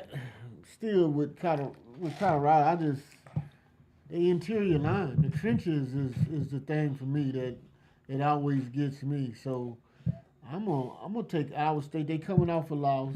Iowa State was one of the teams that was favored to win the conference. I think that team is Texas Tech now. But anyway, the Red Raiders. Hey, I'm agreeing with you. But I do agree with Rocky on one thing. I think that they're going to exploit that secondary. But I just think that Iowa State wants to run the ball. And I think they'll be able to run the ball and control the clock. And I think that's where they'll have the advantage at. Colorado is used to throwing the ball because they always are behind. But it's easy to defend something that you're playing for, that you know what's coming. So I think Colorado will get behind. They'll become one-dimensional, and they'll have to pass the ball, and that's where I give Iowa State the advantage. And I'll say this, and I'm going to say something that I think will be a factor in this game. Colorado will come in this game and play well because they're playing for absolutely nothing. Yep, I agree with that. I agree with that. And Walker, like you said, very early in this season, you can almost see the pressure on those guys as they're running routes, making tackles, making carries. Like they're being not only weighed down by the competition that they're in, but the pressure that they're under, and I think at this point they realize their season they're playing for pride. I think the coaching staff probably is going to be a little looser as well. And they're going to go out there and just play footloose and fancy free because they have talent on the team. They have talent. That hasn't been their problem. Their problem has just been, like you said, penalties and execution. That's been Colorado's problem. But with them playing so free in this game, I'm like you, Rock. I wouldn't be surprised if Colorado goes out there and gets a win because they don't have nothing to lose at this point. You're 2-4 on the season. You're 0-3 in Big 12 play. You don't have nothing to really play for. You're just going out there and playing free.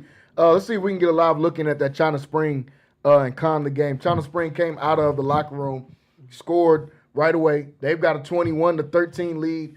Fellas, we talked about this pregame. Despite records when it comes to China Spring and Connally, They just had a number. Yeah, they seem like they can consistently come out. They just went out down the field again, coming out of the locker room and scored. So they've got a 21-13 lead now. Connally's offense getting ready to come back onto the field. No surprises from us that China Spring is up right now, 21-13, even though Connally has a better record so far in this season. Because of, like we said, when these two teams match up, you can almost throw record out of the window. China Spring is going to feel like they have the advantage going into the game right now. It looks like they're taking care of business playing against this cadet team. So that's a game that we'll be keeping up with all night as you see Connally coming back out here trying to get their offense going, and it looks like they're hitting Braden Ford in the backfield and keeping that momentum going, man. Once China Spring gets rolling, it's hard to get those guys off the ball. They're usually traditionally a really disciplined team as well, so you don't have to worry about them committing a lot of penalties once they get a lead. We know they can run the ball. They got Krishan Gregory, who's rushed for almost 800 yards already on the season, so we know they can run the ball. Can this cadet offense keep up, and that's what looks like we're looking at as they now. line up, it reminds me of this. The way that Connally can make some hay on China Springs, if you watch how the defense lines up, is go straight at them. They have one guy sitting behind the defensive line, and everybody else lined up outside. Yeah, and then what does Connally try to do? Run outside. Yeah. So this is a schematic game here. I think watching this, it's up the middle. The action is in the middle of the field. You see Kaufman running for his life back there in the backfield against the Cougars and gets hit, and that looks like another 3-and-out for this cadet offense, and that they're going to put the defense back on the field against a hot China Spring offense. A personal foul there, too. I think they just got a personal for foul. Hip toss? Or slamming them. I think it was unnecessary roughness, but Yeah. I don't know if there's unnecessary roughness. Is that in high school? Yeah, I don't think you can just slam them to the ground. I think, That looked like what something that old Blackjack Mulligan used to do back in the day. You don't even know who that is. I don't know who it is. I don't know Blackjack Mulligan. But I think that's a personal foul. Or Ted DiBiase. You know what I mean? And that's what it was, man. That's what it was. 15 yards. So the Connally offense will stay alive, so we'll see if they can keep a drive going. Sportsman-like something in high school. It keeps them on the field. We know that, as it looks like they playing touch football, man. That's all that's going on. Yeah, they got a 7-on-7 game going on next year. Every time I look over there, somebody's scoring a touchdown for 70 yards. Ain't nobody thinking about no defense on that side of the ball. Let's go straight at them, Connally. Yeah, you see Ford starting to pick some ground. I mean, Ford is a 1,000-yard rusher off of last year. You got to give him the ball and let him get a chance. You go straight at them, you suck them in, then you're able to bounce. You're not going to run a play that's designed outside. They're set up outside. They know what you're trying to do. And even on that big play, they get a penalty. That's unfortunately what we've known of this Connally team for the last few years. It's those penalties, man. There's only 5 of it. It's always tough. It seems like it's first and 20. It's first and 20. Playing way behind the sticks now, so that makes it a little bit more difficult with them. A couple more of these Big 12 games for tomorrow. One of them I think is real interesting. Arizona State and Utah. Utah looked like one of the best teams, if not the best team in the Big 12. Till they ran into them old Red Raiders that Wayne was just talking about a second ago and got manhandled is what it looked like. Arizona State came in, reigning champs. Know they've gotten off to a slow start, but in Big 12 play, they're 2-0, and they've been able to regain some of that steam that they've had. Utah is a 10-point favorite in this game, and what I was kind of a little bit shocked about. Thought the line would have been a little closer, but they feel a lot. It's Utah. It's a night game. The game not coming on till 9 o'clock. I mean, if they're gonna have a great crowd out there, I just feel like it's a little bit closer than that. I like Utah for the win, but I would take Arizona State on the points in that with the plus 9.5 that they're giving them on there. But I like this Utah team. Like I said, they were one of my favorite teams that I liked in the Big 12 until they ran into them Red Raiders. But I'll take Utah on the money line. If I had to pick the points, I'll take Arizona State, though, with the 9.5. Wayne, what you think? You got to see this Utah team a couple weeks ago when Red Raiders played against them. Yeah, I mean, Arizona State coming in ranked. I think probably the only other team besides them, BYU and Texas Tech, that are ranked. Yeah. They got a lot to fight for, but I don't know, man. I still say Arizona State is the favorite. Yeah.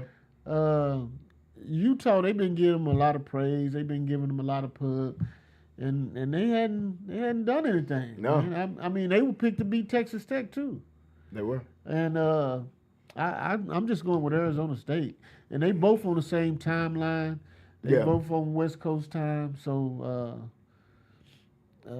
Travel won't be an issue. Yeah, travel won't be an issue. I'm taking Arizona State, man. I think Arizona State, man, they from last year coming into this year, man, they gained a lot of confidence.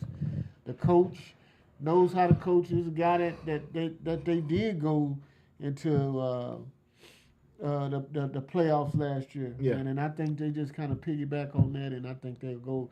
And Utah is one of their rivals, and I think they'll go in and they'll play hard. And I think Arizona State will win this game. Yeah, I think this reflects what I believe about Arizona. I believe they're a fugazi. I think they're a product of who they've played more so than anything else. And I think the Utah Utes are a real team. And as much as I hate to say it, I think Utah, this point spread should give us some indication of what Vegas thinks of Texas Tech. Yeah. I'm good with that. What I'm saying. No, what I'm saying is that's what I think this is what they're saying. They're saying Arizona is nowhere near as good as Texas Tech. Yeah. And if Texas Tech comes in here and we said it was a 1-point game, we're nowhere near going to allow you to come in here and it be less than 10 points, around 10 points. So I just think that's what they say. Utah is a tough place to play, no doubt about it. Arizona State's going to have a tough time on Saturday night, and I just think they don't have enough in the area of physicality. We saw them against Baylor, right? They don't have enough in terms of physicality, to really handle what the Utes have to offer. Didn't Arizona State beat Baylor? Yeah, barely. Yeah, they barely. Last minute field goal, last second field goal. Yeah, but they went on the road and won. Yeah, they're on the road in this team. Yeah, that's what I'm saying. That's what I'm saying. I like Arizona State. I think that the experienced quarterback and these guys gaining that experience from last year will take them there. That's my deal. Now this is an interesting game right here. Yeah, the Texas Tech and the Kansas Jayhawks, man. Wayne, you know how to tee up your Red Raiders. 14.5-point favorites at home against Kansas, and I will say, I'm tempted to take that plus 14.5, man. I like what I've seen out of Jalen Daniels. I think Texas Tech is going to win this game for sure. I don't see Kansas going out here and winning. But I've really, really liked the quarterback play out of another guy that we look saw at the Big 12 Jayhawks media and see game. who they've played these first 6 games. I want to get a good look at their schedule. So their losses are the Cincinnati, close loss to Cincinnati game. I actually stayed up and watched. That was a really good game. The Cincinnati team that just destroyed Iowa State last week. Click on the Missouri game. And then Missouri, that's what I was going to say. They lost 42 to 31 in that game. So Kansas has played some formidable competition. None exactly like the Red Raiders. Wayne, I'll let you start while Rocky's doing his research. I'm gonna let him research because okay. Yeah. No, so let's look at this game. Mm-hmm. All right. Texas Tech, and this is what you have to ask yourself. Is Texas Tech as good? Now, this is an honest question. Okay. As good as Missouri? this is what I heard, and this is what I think. I think the only team out of the Big 12 that can actually go in and play in the Southeast Conference right now is Texas Tech. Yeah. Okay? So, with that being said, they playing in the black hole. You know what a black hole is? Yeah, that's Jones Stadium. Yeah. They're going to be throwing them tortillas and stuff, man. Yeah, they banned that now. Yeah. They They did. Yeah, Okay. they banned that. But, man, we've been selling out. Man, we got a lot of momentum going. But are they 14 points better? I wouldn't say they're 14 points better. That's my whole deal. Yeah. Are they 14 but they gonna points win, better? 'cause we're in the black hole. I think this is a Missouri. This is a Kansas team that went into Missouri, one-dimensional, and was able to have the lead a large part of the game, and they end up losing. Getting worn down, kind of like you guys did Utah. Yeah, but this is what I'm gonna say about Texas Tech, and I've been going back because I was supposed to be there tomorrow. To be honest with you, I ain't going though. But their defense, man, they carry by their defense, and then they have a balance on offense that I hadn't seen from the Red Raiders in a long time, where you can run the ball, you can do whatever you need to do or whatever the defense gives you. And that's a good thing to have. That's a good balance to have as a team where your strong point ain't just running the ball, your strong point ain't just throwing the ball, but you can do both of them well. And you rely on your defense because once you do get ahead, you got pass rushes, you can stop the run, you got good secondary. That defense travels. I mean, and it travels. You can take a defense wherever you want to. I don't care what kind of inclement weather, whatever. If you got a defense, you got a defense. Offense, you can't do it. But I'm taking my Red Raiders. Yeah. I like that. And I say they'll win by 10. I 10? won't say they won't win by 14, but they'll win by 10. Yeah, the 14 was just a little bit much for me, especially with how Kansas' offense has been playing so far this year. But I'm with you. That Tech defense is no joke whatsoever. Everybody had a lot to say about the money they spent for their defense. Well, it was money well spent, is what it looked like. I'm going to say something here that's probably not very popular. Mm-hmm.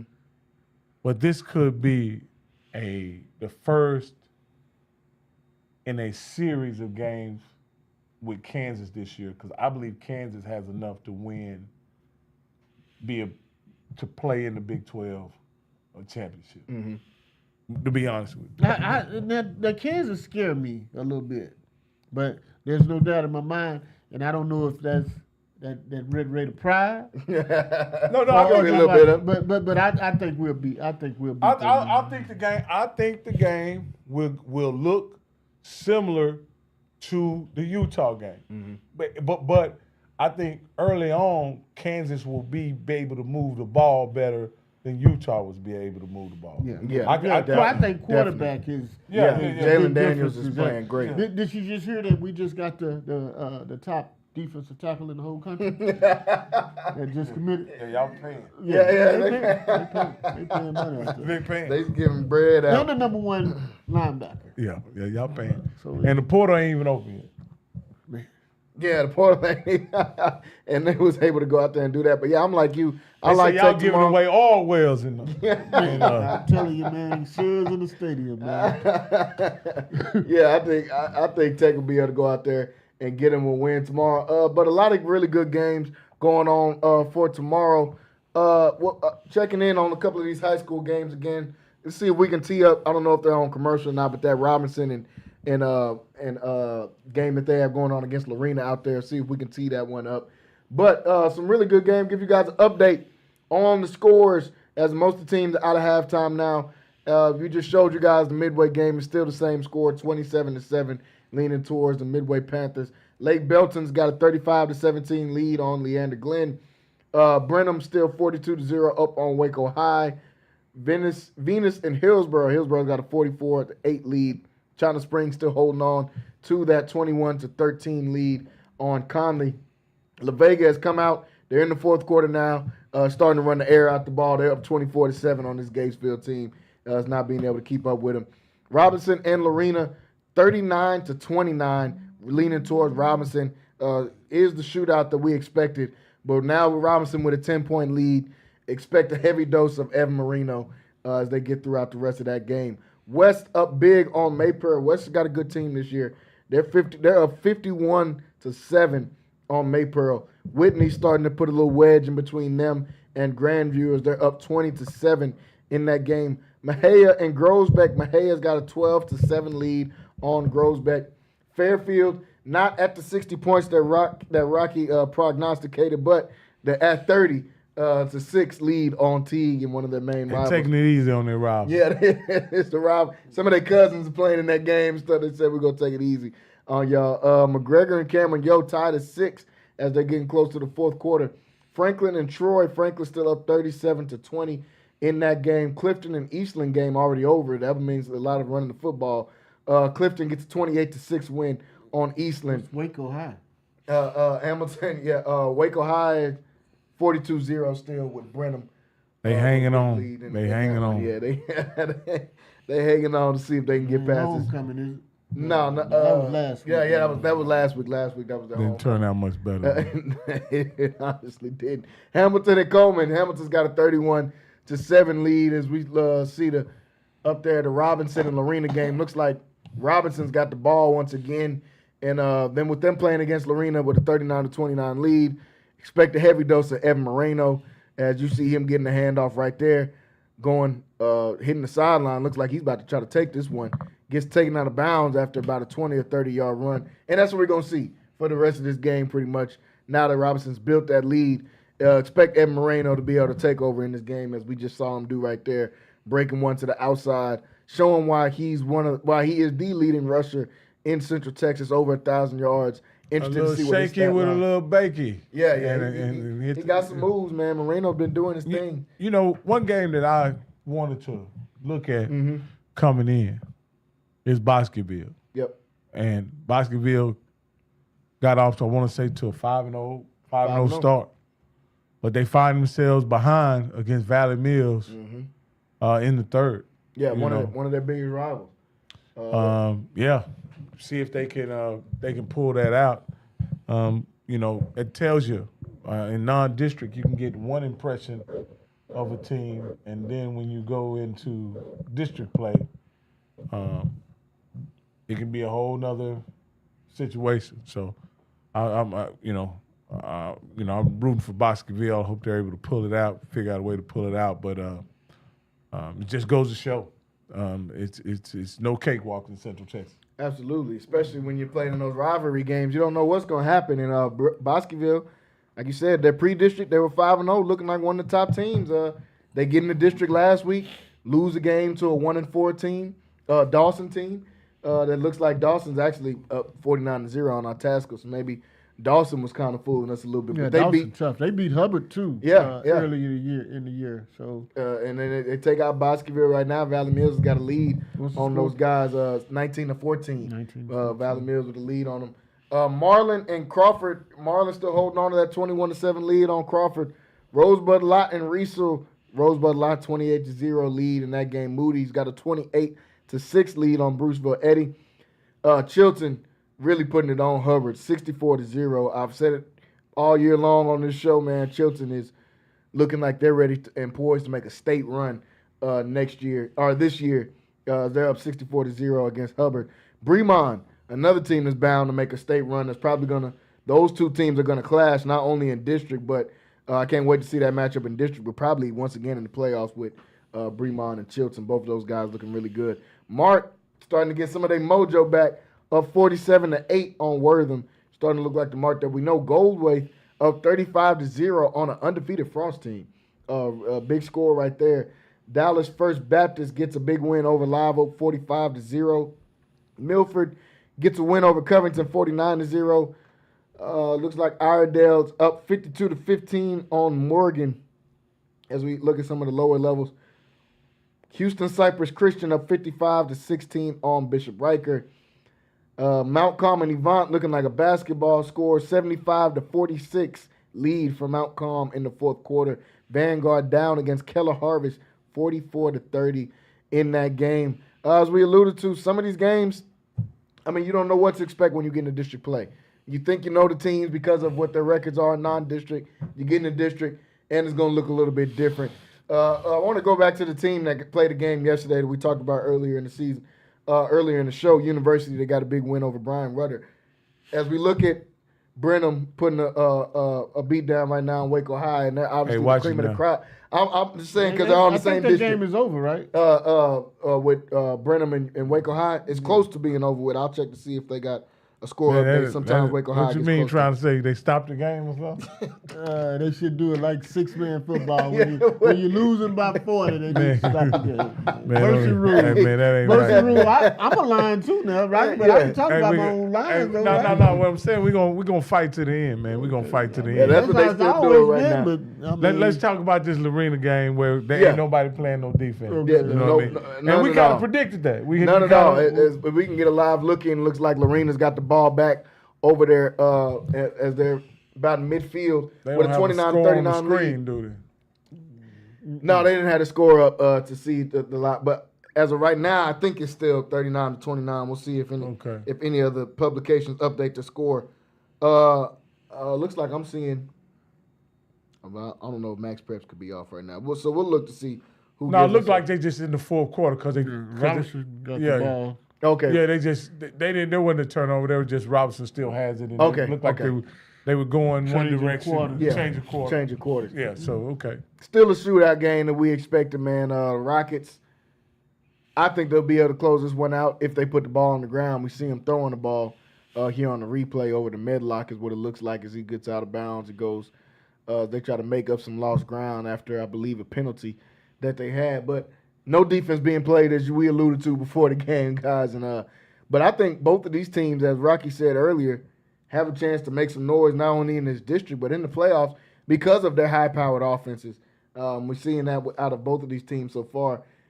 China Spring and Connally still staying at around that same score, that 21-13, as all the teams in District 12. La Vega seems to be handling business up 24-7. So how did Gatesville handle that bull, Walker? Man, I'm telling you, man, it's a crazy thing, man, because it's like live bullets. You know, you're a military guy. Yeah. Go through all of that old training you want to. I mean, everybody, they have these mechanical bulls, you know, in these clubs and everything. People go in there, they pay money to ride it, and then they think they can go ride a real bull. But that ain't ain't nothing like the real thing. That's a song. Ain't nothing like the real thing.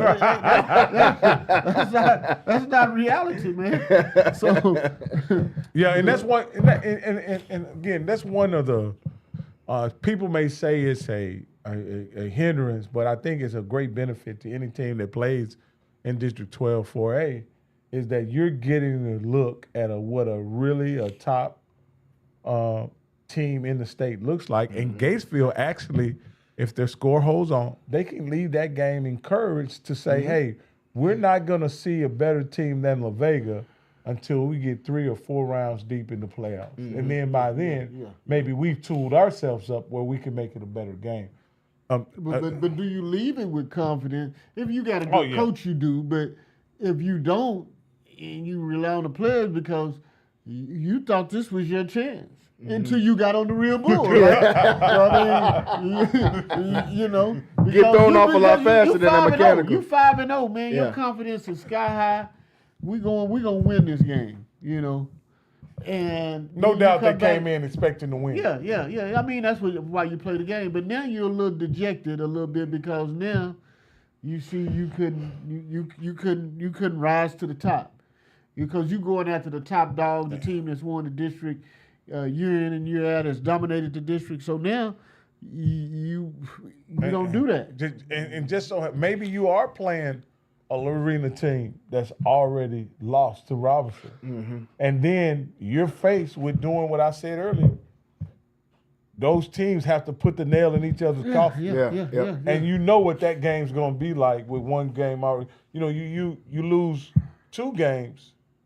You go into that third game, and the team that you play in that third game probably is going to be a team with 2 or 3 victories. And all these teams, they all rivalries because they're so familiar with each other, and they play each other. And I mean, it's been that crosstown. And in this game surely has a special meaning to Coach Hyde being that he coached over at Gatesville for many years, as a defense coordinator. Many years. And so, I think this is still lives I don't know, but for a long time he still lived in Gatesville. I'm not sure if he still lived there, but when I was in high school and even after that, he still lived out there in Gatesville and just drove up into work. I'm not sure if he changed that or not, but long time Gatesville guys. As we see a final score hitting across here, I believe, or Midway 27-7. 27-7, man. I think that's the fourth quarter. Oh, they're going into the fourth. Okay, it looked like they were about to come out. I think that was ball game. That was the fourth quarter. I think they were coming out to line up in midfield. Is what it looked like. Yeah, they was lining up. Yeah, go shake hands. That's over early, isn't it? Yeah, a lot of running the ball. If so, I think Waco High's out early too, man. It just updated. So you right, Wayne. Final score: Brenham 48-0 against Waco High. So you right in that one. Shout out to those Lions who fought valiantly. I had got a text and it was saying that. Oh, okay. That's why I knew that, right? Yeah, he got some behind the scenes updates. That he's got looking in there. But a lot of those games starting to end here. I'm gonna go back to some of those in a second. While we got a few minutes left, we touched some college football. I want to touch a little bit of pro as we like to get you guys ready for your weekend and pro football. Let's look at that A&M Florida game. Oh, okay, yeah. It's a couple I left off here for the college. Let's look at that. I want to get my man Walker's thoughts on this one, man. A&M is 7.5-point favorite. They're playing at home, 12 in front of the 12th man out there in Kyle Field. Aggies 7.5-point favorites. Wayne, what you think about this one? Man, I'm gonna take that. You know, one of the best atmospheres that I ever played in, college or pro, was at Aggie Stadium. Yeah. These guys undefeated, right? Mm-hmm. That thing gonna be rocking. I mean, when that cannon go off, have you been there, rocking? Yeah. Loudest stadium I've ever been to. I mean, yes. And For then sure. when those stands get the wind and then they get the shaking. Yep. Man, that was. Man, I'm taking A&M. I think A&M is hot. I think they got some. They got an athletic dual threat quarterback, and they got running backs, man. Yeah, that multiple. go with him and receivers. So I think the receiving core is really impressive. Man, they offensively, man, I think A&M has everything it takes. And even when you talk about all that offensive, they may be even better defensive. That's what I'm saying. They got the complete team. But offensively, they got it to where they balance, and long as he's being accurate with the ball, they can do whatever they want to. They can run it, they can throw it. He can run it. And do you think Lagway coming back to Texas, his hometown, his home state, he's gonna come back to what he was before he played Texas? That don't mean jack. I think he's gonna be like he looked outside the Texas game. Him coming back home don't mean jack. Especially when you going to Cal Stadium. You know, the funny thing about these SEC games, like, do they even sell visitor tickets? Because some of those games, you look like it's you have to. Sometimes you have family, and what they do they is always get a they family give you an section. allotment. They give you an allotment, and every team has an allotment of tickets. So, like, if you're a player, you're going to get 2 tickets. No, I'm just saying, but when you're at home, you get 4. But when you're on the road, you get 2. But what I'm saying is, where are the visiting fans? Where do they have them seating all over the stadium? They usually the family will get a section. They usually have a section for the family section for the players, families, and friends. They usually have. Because I was watching. Who was I watching last week? It was the Florida section, Florida game last week. I'm talking about. I was looking, where are the Texas fans at the game? That was a pretty far drive. Yeah, they might not have came all the way out there. But they have an allotment for the team, and it might be 200 tickets. You know, so in a 70,000. In a sea of orange and blue. You know what I'm saying? Yeah. But that's how it's gonna be at Cal Stadium. Cal Stadium gonna have 100,000 people in there, man, screaming. That's still by far the loudest stadium I've ever been in my life. That's so impressive. That was. I can't even tell you how long ago that was. Yeah, when I went, it was 2011 or 10. And those 11. guys stand up the whole game. The whole game. Whole game. Swaying the stands. Didn't nobody tell me that the stands start moving. Didn't nobody tell me any of that. What's the dog Reveille? What's his name? He's running across the field. And so it ought to be Reveille 25 now. Yeah, it's about 30. 30 Rockets. Yeah, I'm taking A&M in that one. It's some more ranked ones once we get down towards the end. Georgia Auburn will be a fun one to watch to kind of look in. I kind of like that USC Michigan game. Yeah, that's the next one. It seems like that's an interesting game. USC took a loss last week, and normally USC and these under Lincoln Riley, they take them losses in bunches. Yeah, you know what I mean? Yeah, for real. You know, I think I got USC in this one tomorrow. I think Michigan is a really good team, but I don't think Michigan can score enough points to.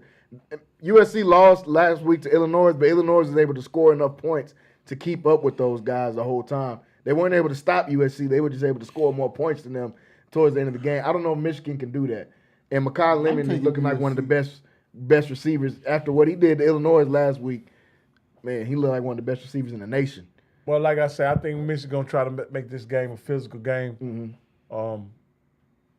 USC is going to have to prove to me that they can win a physical game. Yeah, I agree. I'm taking USC. Yeah, me too. I'm going USC in this one. They're playing at home. Mavi has been playing out. Jalen, how can you agree and then you take USC?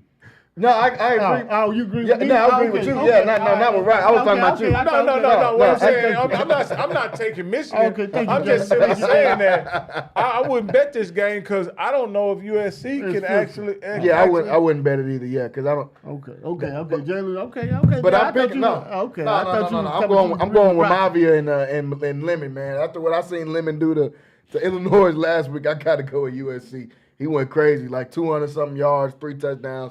He was unstoppable. But they got to run the ball to Rock's point. USC's going to have to run the ball in this one. It can't be all passing because if you get down in this one, Michigan is going to run that pill. So you got to be able to. And USC ain't got no defense. We've seen that last week against Illinois. They ain't got no defense like any Lincoln Riley team.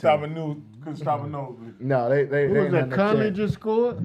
Looks like the Cadets scored and trying to give it back to China Spring. We'll see Tied if it up, huh?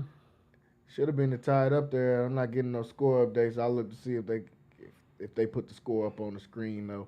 It's 20. 20 to 21. So a missed field goal. Well, no, it wasn't a missed field goal because it was 13. Extra point, huh? It was 13. Oh, so okay, so they made it. It was 13 to 21. So now 1 point game in that fourth quarter of that game, man. With those two teams battling. Do you go for 2 in that situation, Walker?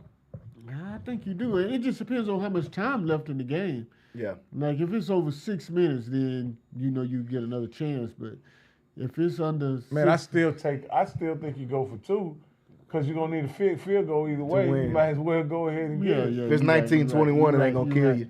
You right. You might well go for the 2 right there and try to tie that thing up. But right now they're down a point. And what is it? I mean, this is what we said before in the pregame, man. This is a battle when these two teams play. Especially if you're onside here. If he onside right here, we're gonna get us another coach at Connally next year. Nah, he's gonna deep. They're gonna kick it deep. There must be time left. So. Okay. Yeah, they got enough time to kick it deep. That's what it looks like they're gonna do. Connally playing at old Mac People Stadium I spend a lot of time at. Right now, you can hear the bugs hitting against the lights out there, man, and they trying to get a win. Oh, it feels so much better in here, though. Man, we got a net problem, though, around here, man. When you sit out at night, we need a good freeze to put them nets to sleep. Yeah, man. And the crickets. But the crickets come out at this time of year, especially on this side of town. I don't know what they're going on. They flying all around the fair. You can't even walk around and hit you in the face. Yeah. Crickets everywhere. I don't know what's going on, man. Like I said, especially on this side of town, the crickets be all over the place. And they're, like you said, the Cadets, we'll keep a look in on their game and keep it up there so we can see what's going on with them. But I'm going to give a little love to some NFL here before we get out of here. Got about 20 minutes left on the show. Get you guys' opinion on a couple of these pro games going on last night. Cowboys by 40. Yeah, I was going to ask you about the boys, man. They got the jersey on. Well, let's talk a little bit about the NFC East before we do that, because we saw NFC East game last night with the Eagles losing to the Giants. And I'm not sure if that was the Giants are starting to figure something out or that the Eagles are just spiraling out of control. We know we've seen all the big NFL. We've seen the big, you're right. You go 1-5, that nail's in the coffin. And nobody wants this early in the season. It's hard to put that nail in, man. Jackson Dart off to a decent start. Didn't turn the ball over yesterday. Didn't have to do much passing the ball, but once again his legs were active. Rushed for 58 yards. Cam Scatterboo is just as physical as a runner as he was in college as he is in the league. I'm literally watching guys get out the way because they don't want to hit this dude.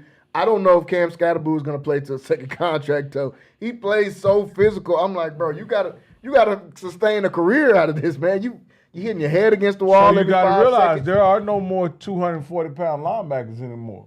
So you can play this kind of way. Yeah, there are no Larry Carsons and Gary Reasons and there are no linebackers that are that big anymore. You know, once you get past the defense, the front line, the defensive line. Everybody the same size. Yeah, everybody trying to cut you. Yeah. It ain't like it was when Earl Campbell was doing it. Yeah. There are no guys out What we there. think about the Eagles though? Them losing this game. I don't want to hit the panic button for Eagles. You know they lose. They lose a game. It's nothing. I've seen people saying, "Oh, it's time to get out." I'm not out on them. I just think they need to have a come to Jesus meeting or something. Everybody seems to be complaining on the team. Jalen Hurts, I need him to stop wearing these Kangos with Jordan sweats. I don't know what that's about. And trying to have these philosophical quotes that I seen him come out today and you just got to keep putting. Hey man, stop with the quotes, bro. Throw the ball to the guys that's open. I watch when he why you trying to get on his Lamont Sanford outfit? He got to stop that. He got to stop that. He dressing like Rollo. He got to stop dressing like Blade. I'm stop putting these Kangos on with these big old Jordan suits, bro. Stop doing that. I don't know where you get this swag from. He's bringing him back in style. Yeah, all right. You need to stop. You got too much money for that. And I know you got a stylist. Tell him to quit giving you that. But that pick he threw yesterday, he had a wide open A.J. Brown sitting in the end zone like this, just about on a slant route, and for some reason wasn't looking for him and looked for his fourth-string receiver on that one, Jahan Johnson, that threw a pick. But what do you think about the Eagles, though? They lost a couple of games. There's some disconnect there, man. And Yeah. there's no diversity on offense at all. Like, none.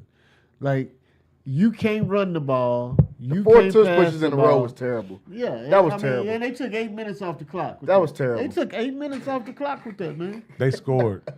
But that was terrible. But Four in a row? But there's no creativity. They predictable. Very, very predictable. And they're going to have to make some changes, man, because what they're doing is not going to work. And with Zach Braun and Mitchell out last night, they looked defense looked just as bad to me. I mean, like you said, man, they had guys moving out the way, man, when that boy was running. Scatterboo. I think the defensive back that came in to replace him, man, on goal line, man, they showed him They got McCool from Texas. He wasn't trying to hit. He wasn't trying to hit. He hit Scatterboo. He remembers him in the playoffs last year. I see Russell threw a pass last night. What did it look like? 0-1. That's what it looked like. 0-1. He got booed out the game, man. No. Yeah, he did. He got booed out the game, man. He had to come in because Dark Helmet came off. No, I saw that part of it, but I didn't see his pass. It was nothing to remember. He got booed off. By the time I came back he got booed on the field and booed off. Oh, no. Hey, man. It's time. Hey, I'm sure. I think they need to make a change. I think they need to trade him or give up on him, but and let Jameis Winston be that backup. I'm surprised nobody's traded for Jameis with quarterbacks going around. And I think he need an opportunity. Yeah, man. Jameis is better than Russell Wilson right now. That's my opinion, at least. I think Jameis can give you a better opportunity. Let me ask you this here. Yeah. Would you rather have Jameis or Flacco? Jameis, huh? Jameis. They about the same. At least I could get some mobility in the pocket with Jameis. Let me ask y'all this, okay? There's a lot of questions about you. Everybody knows Joe Flacco was traded this week, right?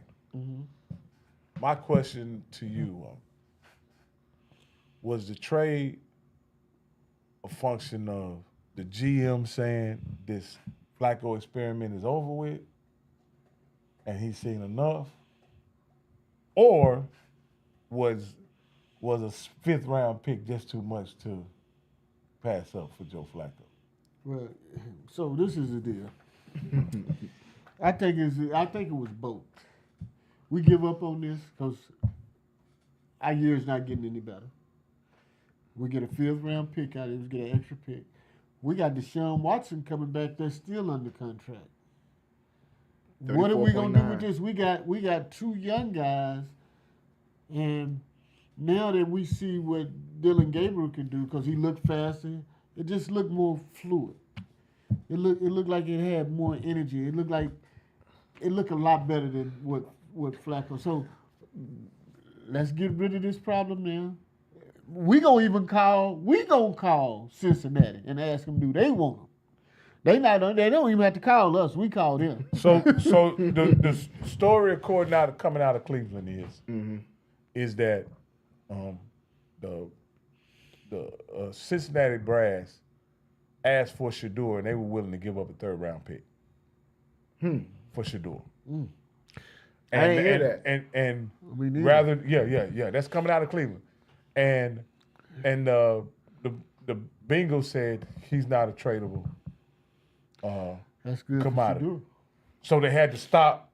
They didn't go to second. You know what I mean? They didn't. They didn't continue the conversation. We'll offer you Flacco. And then hung up and called back and say, "What will you do for Flacco?" Yeah. You know what I mean? Because ultimately, now they know that when they call on Shador, they know they're in the quarterback business. You know what I mean? And at that point, they're able to. And then here's an interesting aspect of it. You got a guy that can pass physical and be in Cleveland in about 3 hours. Yeah. You understand what I'm saying? That makes a huge difference. Because they were looking for somebody to start on Sunday. So So I think that's why they went. The Shador thing is interesting though. I don't see why Cincinnati would want to trade for Shador. Okay. Here's my theory on that. You trade for Shador because it gives your season juice. But it don't give your team hope. It don't match the actions of Cincinnati. In the past. So without Joe Burrow, who's the star of your team? Chase. Without Joe Burrow, who's the star of your team? I mean, you trade for a guy that becomes a superstar. I get it. In your uniform. But Joe Burrow's going to be back in December. No, he's not. I don't believe so either. But that's what they're saying. He's not. I don't know about that. So my point is this. To me, it's a win-win for them. They've realized through this experiment that Browning isn't a sustainable backup. What is this? Is his 4th or 5th year on the roster? Been in the league a minute. Right? So you get him out. Would you rather pay Browning probably $2 to $4 million, or rather pay Shador for the next few years $700,000? I get that, but you know what that's gonna come with, the circus that it comes with. You don't care at this point. But you have Joe Burrow. But it's the same. It's gonna be the same thing for Shador. You finna sit behind somebody, and I'd rather sit behind Dylan Gabriel than I would Joe Burrow, because you know Joe Burrow coming back next year. You don't got a chance to play. But here's my point. This is what I'm talking about. I'm simply looking at it from the Cincinnati perspective. Yeah. Right? Yeah. This far down the road, you pretty much, okay, let me give you this. What you want them to do, come sell his Cincinnati jerseys, so they want to start selling? I think it's a business proposition. It's business. This is one of those deals that getting Shador is 70% business, 30% football. Yeah. And so you go, first off, you got to realize, Cincinnati has a better record than Cleveland. They're in a division that's winnable. Yeah, still. Yeah. With Baltimore. Yeah. So my point Cleveland is, now, because you usually don't trade within conferences. And then there's in the same conference. Yeah. That's like Dallas trading Dak to Commanders. Now, there's also a theory here is that my man didn't like Andrew Berry. Detested the fact that Stefanski listed Flacco as the backup quarterback. Instead of Shador. Because that undermined the plan moving forward. The plan moving forward was to get the other guys on the field to see how they play. Andrew Berry and Haslam were in lockstep on that. Kevin Stefanski wasn't. What is Stefanski's deal with Shador? So that's why they really made it like public yesterday or today that Shador is the backup quarterback. Yes. Yeah, it was just earlier today. Yeah, so I mean, this is what's coming out of coming out. Okay, so because again, and it makes sense. Say Stefanski, the GM controls who's on the roster. Yeah. Stefanski controls who plays. Who plays. GM, And so this was Andrew Berry flexing his muscle, saying, "Hey, we talk about things. You got an area of expertise. I got an area of expertise, and I'm not arguing with you about this. I'll just handle it." Because Stefanski said he was caught off guard by the Flacco trade. Was his words. He said, "I thought Flacco was going to be here," and Cincinnati called us last minute and said, "We want Flacco," and that's why he was gone. No, he said the trade was made and I wasn't aware of it. Yeah. He did say that. Who said that? Stefanski. Oh, well, He said the trade was made. And see, usually GM and coach, they consult on all of this. Like roster, like depth chart, like trades. They consult on all of this. So that's why I don't understand why it wasn't more communication between they're the Browns. those two. So dysfunction. My theory is this, Walker. You have, okay, think of it like this, Jalen. You're the coach. I'm the GM. I say, Walker, what's your plan for this year? Move forward. Yeah. I told you the year before, I didn't want Flacco on the roster. I told you this coming back with Deshaun. When I'm coming back with Deshaun Watson, I say, hey, I don't want Flacco on the roster. It creates a conflict with Deshaun Watson. Mm-hmm. We don't need the fans cheering or booing or trying to get him in. That's why I signed Jameson, he signed somebody else. 2 other quarterbacks, right? Yeah. Zappy. Bailey Zappi, and Jameis Winston. Yeah. Come back. Jameis plays decent. Mm-hmm. You don't want Jameis to come back. No, you want Jameis. Yes, yeah. Oh, okay. Talking about from last year. Yeah. You don't want Jameis back, mm-hmm. right? Understanding that Deshaun Watson is hurt, you rather have the guy that I told that I didn't want the year before. Mm-hmm. You know that's the coach's call. It's not Andrew Berry's call the reason why Joe Flacco is here. It's Stefanski's the reason why Joe Flacco is here. Stefanski also is the reason why Dylan Gabriel is here. Because he hired who? Tommy Reese. Mm-hmm. Right? So you get both guys you want. Mm-hmm. Haslam, Berry. At the end of the day, Berry works for Haslam. You draft Shador because either Berry or want him here. And when he gets here, it becomes a mission of undermining everything that the guy I drafted is doing. Mm-hmm. When you told me you wanted Flacco, what did I do? I signed him. Mm-hmm. When you wanted Dylan Gabriel, what did I do? And you can't give my guy a fair shot? Well, I'll fix this. Well, yeah. I'll trade him. Yeah. But this is the thing. He has the power to fire that coach too. I don't think Andrew Berry has. Yeah. Well, he got a strong say-so in it. What I'm saying is, I think they both on thin ice right now. Well, okay. So I question that because guess what? Who did Andrew Berry draft? What's your door? Junkins. Oh yeah. So you understand what I'm saying? Drafted Quishon Junkins, Schweiniger, whatever. Schweiniger. He's been playing good. I mean, yeah. Harold Fannin scored a touchdown. You understand? Like the GM has some capital that he can work on. I'll ask you, what capital does Kevin Stefanski have? No, it's out. He's out of it. He's used it all. He's used that playoff run up with Flacco that he had. He's used that juice up already, and now so. He's on let me even ask you this. Well, I'm gonna say this, Walker. You may not agree.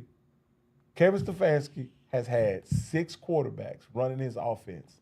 So and none of them have been successful. So tell me, who idea was it to bring in Deshaun Watson?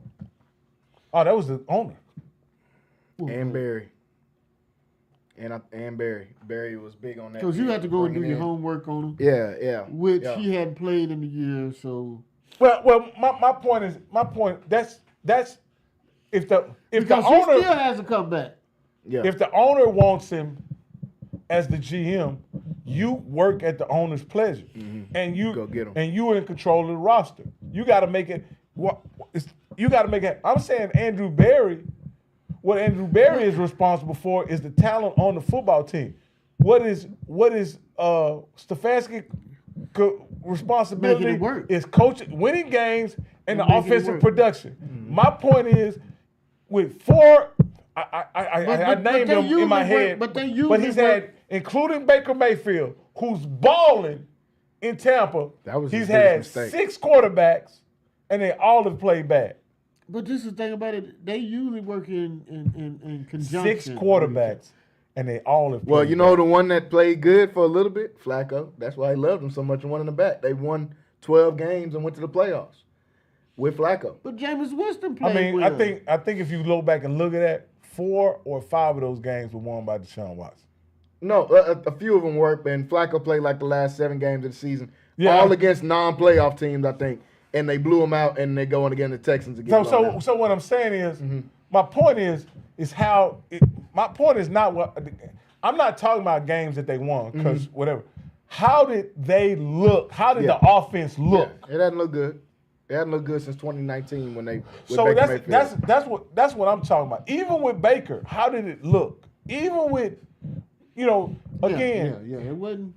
Again, because their defense has been strong. Looked like Robinson scratched that. Yeah, win Robinson ended up pulling out final score 46-29 in that game.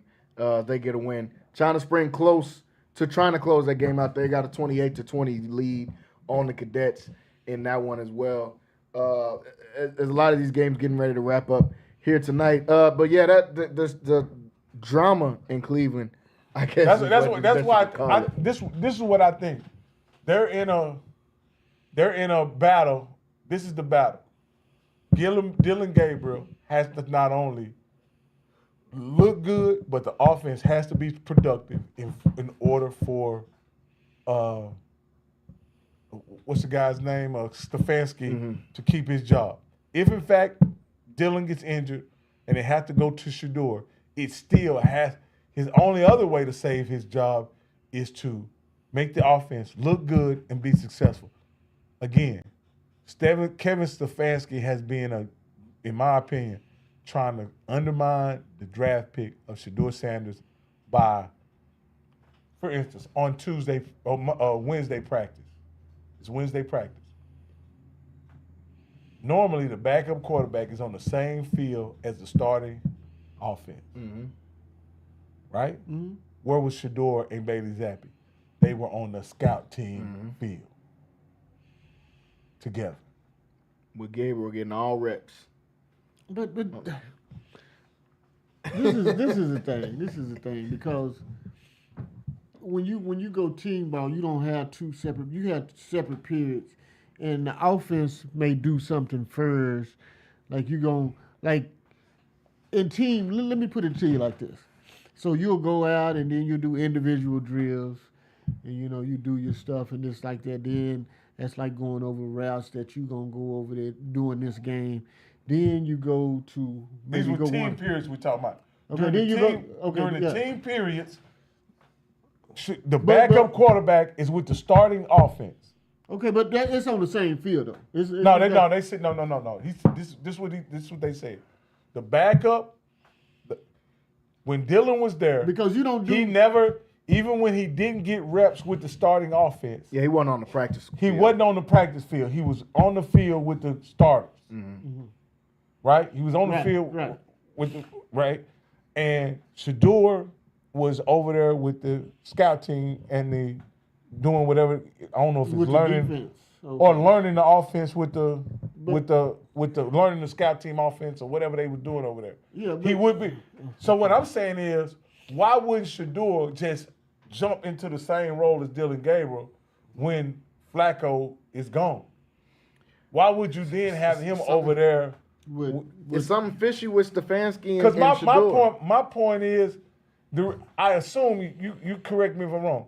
You have the backup quarterback in the huddle or on the field with the offense, so that guy knows the game plan. If in fact the starter goes down, even though he doesn't get reps, he don't get a rep. But this is what happens. Everything, and this is how we used to do it, and with the teams I've been with, you always have all the individual one-on-one with DBs individual. Then you go one-on-one, and that's wide receivers, DBs, that's linebackers, running backs, that's lineman. You go one-on-one. Then you go into a team period. To a 7-on-7 period. That's DBs, linebackers, and receivers, quarterbacks, all together. And then the linemen, they go and do their things or whatever. And tight ends is included in that 7-on-7. Then when you go to team, you may go defense team first, and then you may go offense team, because you don't have enough players, so you have to take some of the players off of defense that'll go along with the practice roster to complete it to make a scout team defense or offense. Yes. So my thing, and then when you go offensive team, like you let all the quarterbacks line up, you call it, because the coaches are back here, the team will go up here and they'll run against the defense over here.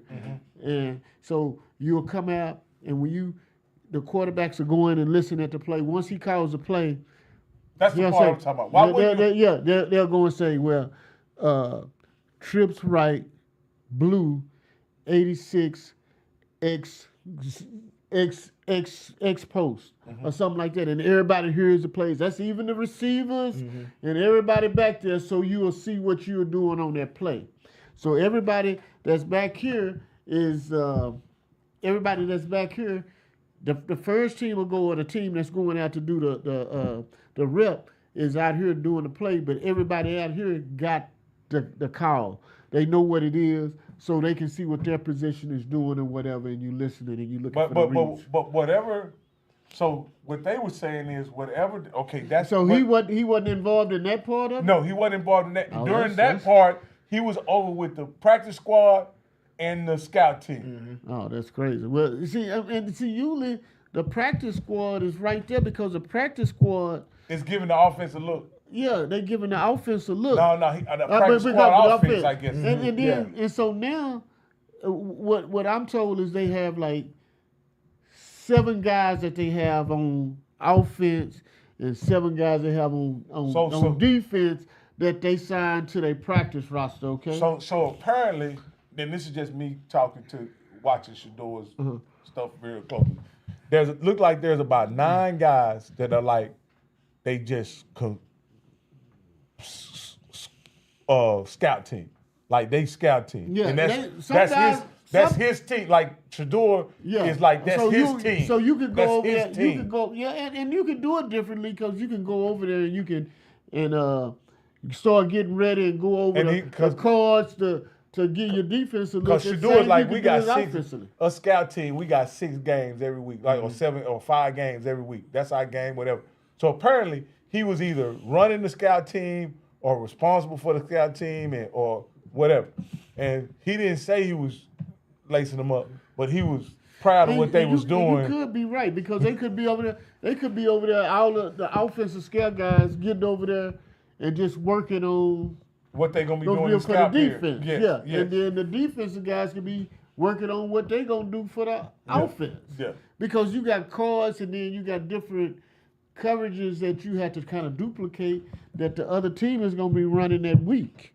So that's your job. Some guys are there just to practice. Some guys getting $7,000. And so what I'm saying is Dylan Gabriel and Joe Flacco, both of them was in the team period. Like they say there were a lot of team periods where Joe Flacco took all the reps, but Dylan Gabriel was right there with Joe Flacco. Yeah. That's how it's been the entire season. Shador Sanders then was on the other field working with. That's crazy. That's crazy. And so everybody was expecting sabotage. Shador to be over with the. And he said that's also why they think Dion said, I don't care about what they got going on, because Shador told him, hey, they still got me on the practice field. Yeah. And you know they doing fishy stuff, man. That's sabotage. And it's been sabotaged from day one. But you need to get rid of him if that's the case. You gotta get rid of Stefanski. You gotta get rid of Stefanski. You gotta get rid of him. That's Which is the problem for he's been because like you said, he's supposed to be an offensive mind. Yep. But your strongest point has been your defense. Your defense has been number one, or in the top 5. I suggest this is gonna happen at some point during the season. And this is just I believe they're going to fire Stefanski and make Schwartz the interim. Yeah.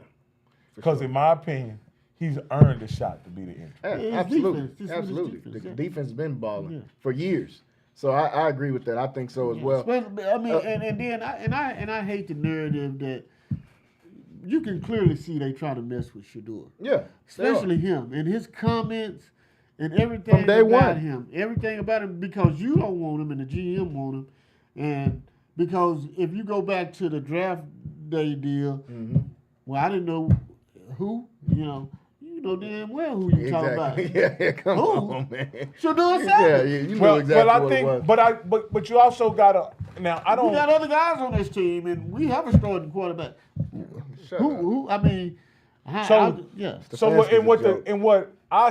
what I said to this is, and we can wrap this up, is that what was all the hoopla about Kenny Pickett and Joe Flacco, and 5 weeks in, neither one of them are here. Neither one of them is here. And in 5 weeks from now, we don't know what Dylan Gabriel's going to still be doing, if he'll still be the starter or not. So, yeah, it's a mess in Cleveland, as it's been for a long time. Fellas, we out of time here. I got to, Jamal, if you can put that China Spring and Connally game back on there. I think Connally was trying to give a last-minute hoorah there as they're down by 8 points against the China Spring, but China Spring has gotten the ball back is what it looks like, so they're probably going to try to run the rest of this clock out. Final scores here from tonight.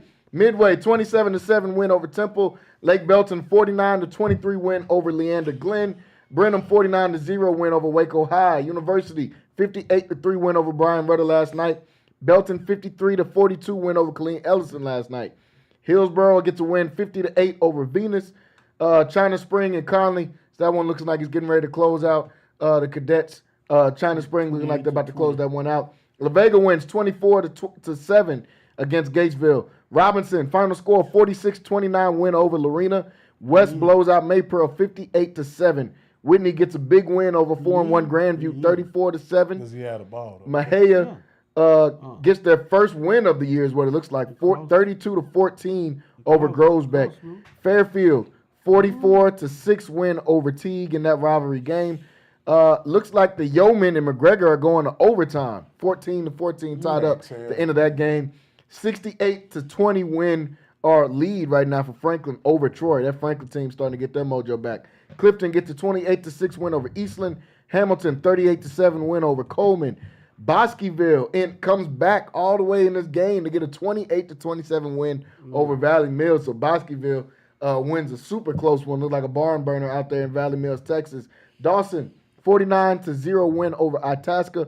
Marlin and Crawford heading into overtime is what it looks like. 21-21 tied up as they're going into an overtime game. Rosebud Lot 49-0 win over Riesel.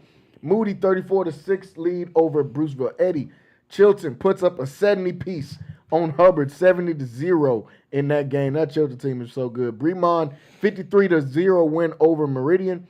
Mart gets a big win, 61-8 over Wortham. Goldwaith takes out Frost 42-0. Dallas First Baptist gets a 45-0 win over Live Oak. Milford 49-0 win over Covington. Aquila 64-14 win over Coolidge. Iredale gets a 60-15 win over Morgan. Cransfield Gap gets a 45-0 win over Pretty. Houston Cypress Christian 49-24 win over Bishop Riker. Mount Calm gets a 88-54 win over Evont. Lametta 56-14 win over Bynum. Valor Prep gets a 30-16 win over Jonesboro. It looks like lead on Jonesboro. Keller Harvest closes out 52-44 on Vanguard. Lots and lots of great games that went on tonight. Folks, want to thank everybody for tuning in with us here on Friday Night Flex. We want to thank True Jamaica once again for the great food earlier in the segment. If you haven't seen it, go back and check that out. Make sure you guys hit that subscribe button once again on the YouTube, Centex Sports Network /Centex Sports TV. Next Friday, we'll be in Marlin, Texas. The Bulldogs get close to getting a win tonight over Crawford. Looks like they're going to overtime. We'll see if they can keep that up. Homecoming next week for the Marlin Bulldogs. We got more volleyball, MCC volleyball tomorrow at 1 o'clock right here on Centex Sports Network. Both the fellas will be back on the show next week, Centex Prime Time. So make sure you guys tune in for that 5 to 7 p.m. weekdays right here on Centex Sports Network. Thanks, everybody, once again for tuning in with us. We'll see you guys next week on Friday Night Flex. Everybody have a great weekend. So we're going to be at Marlin?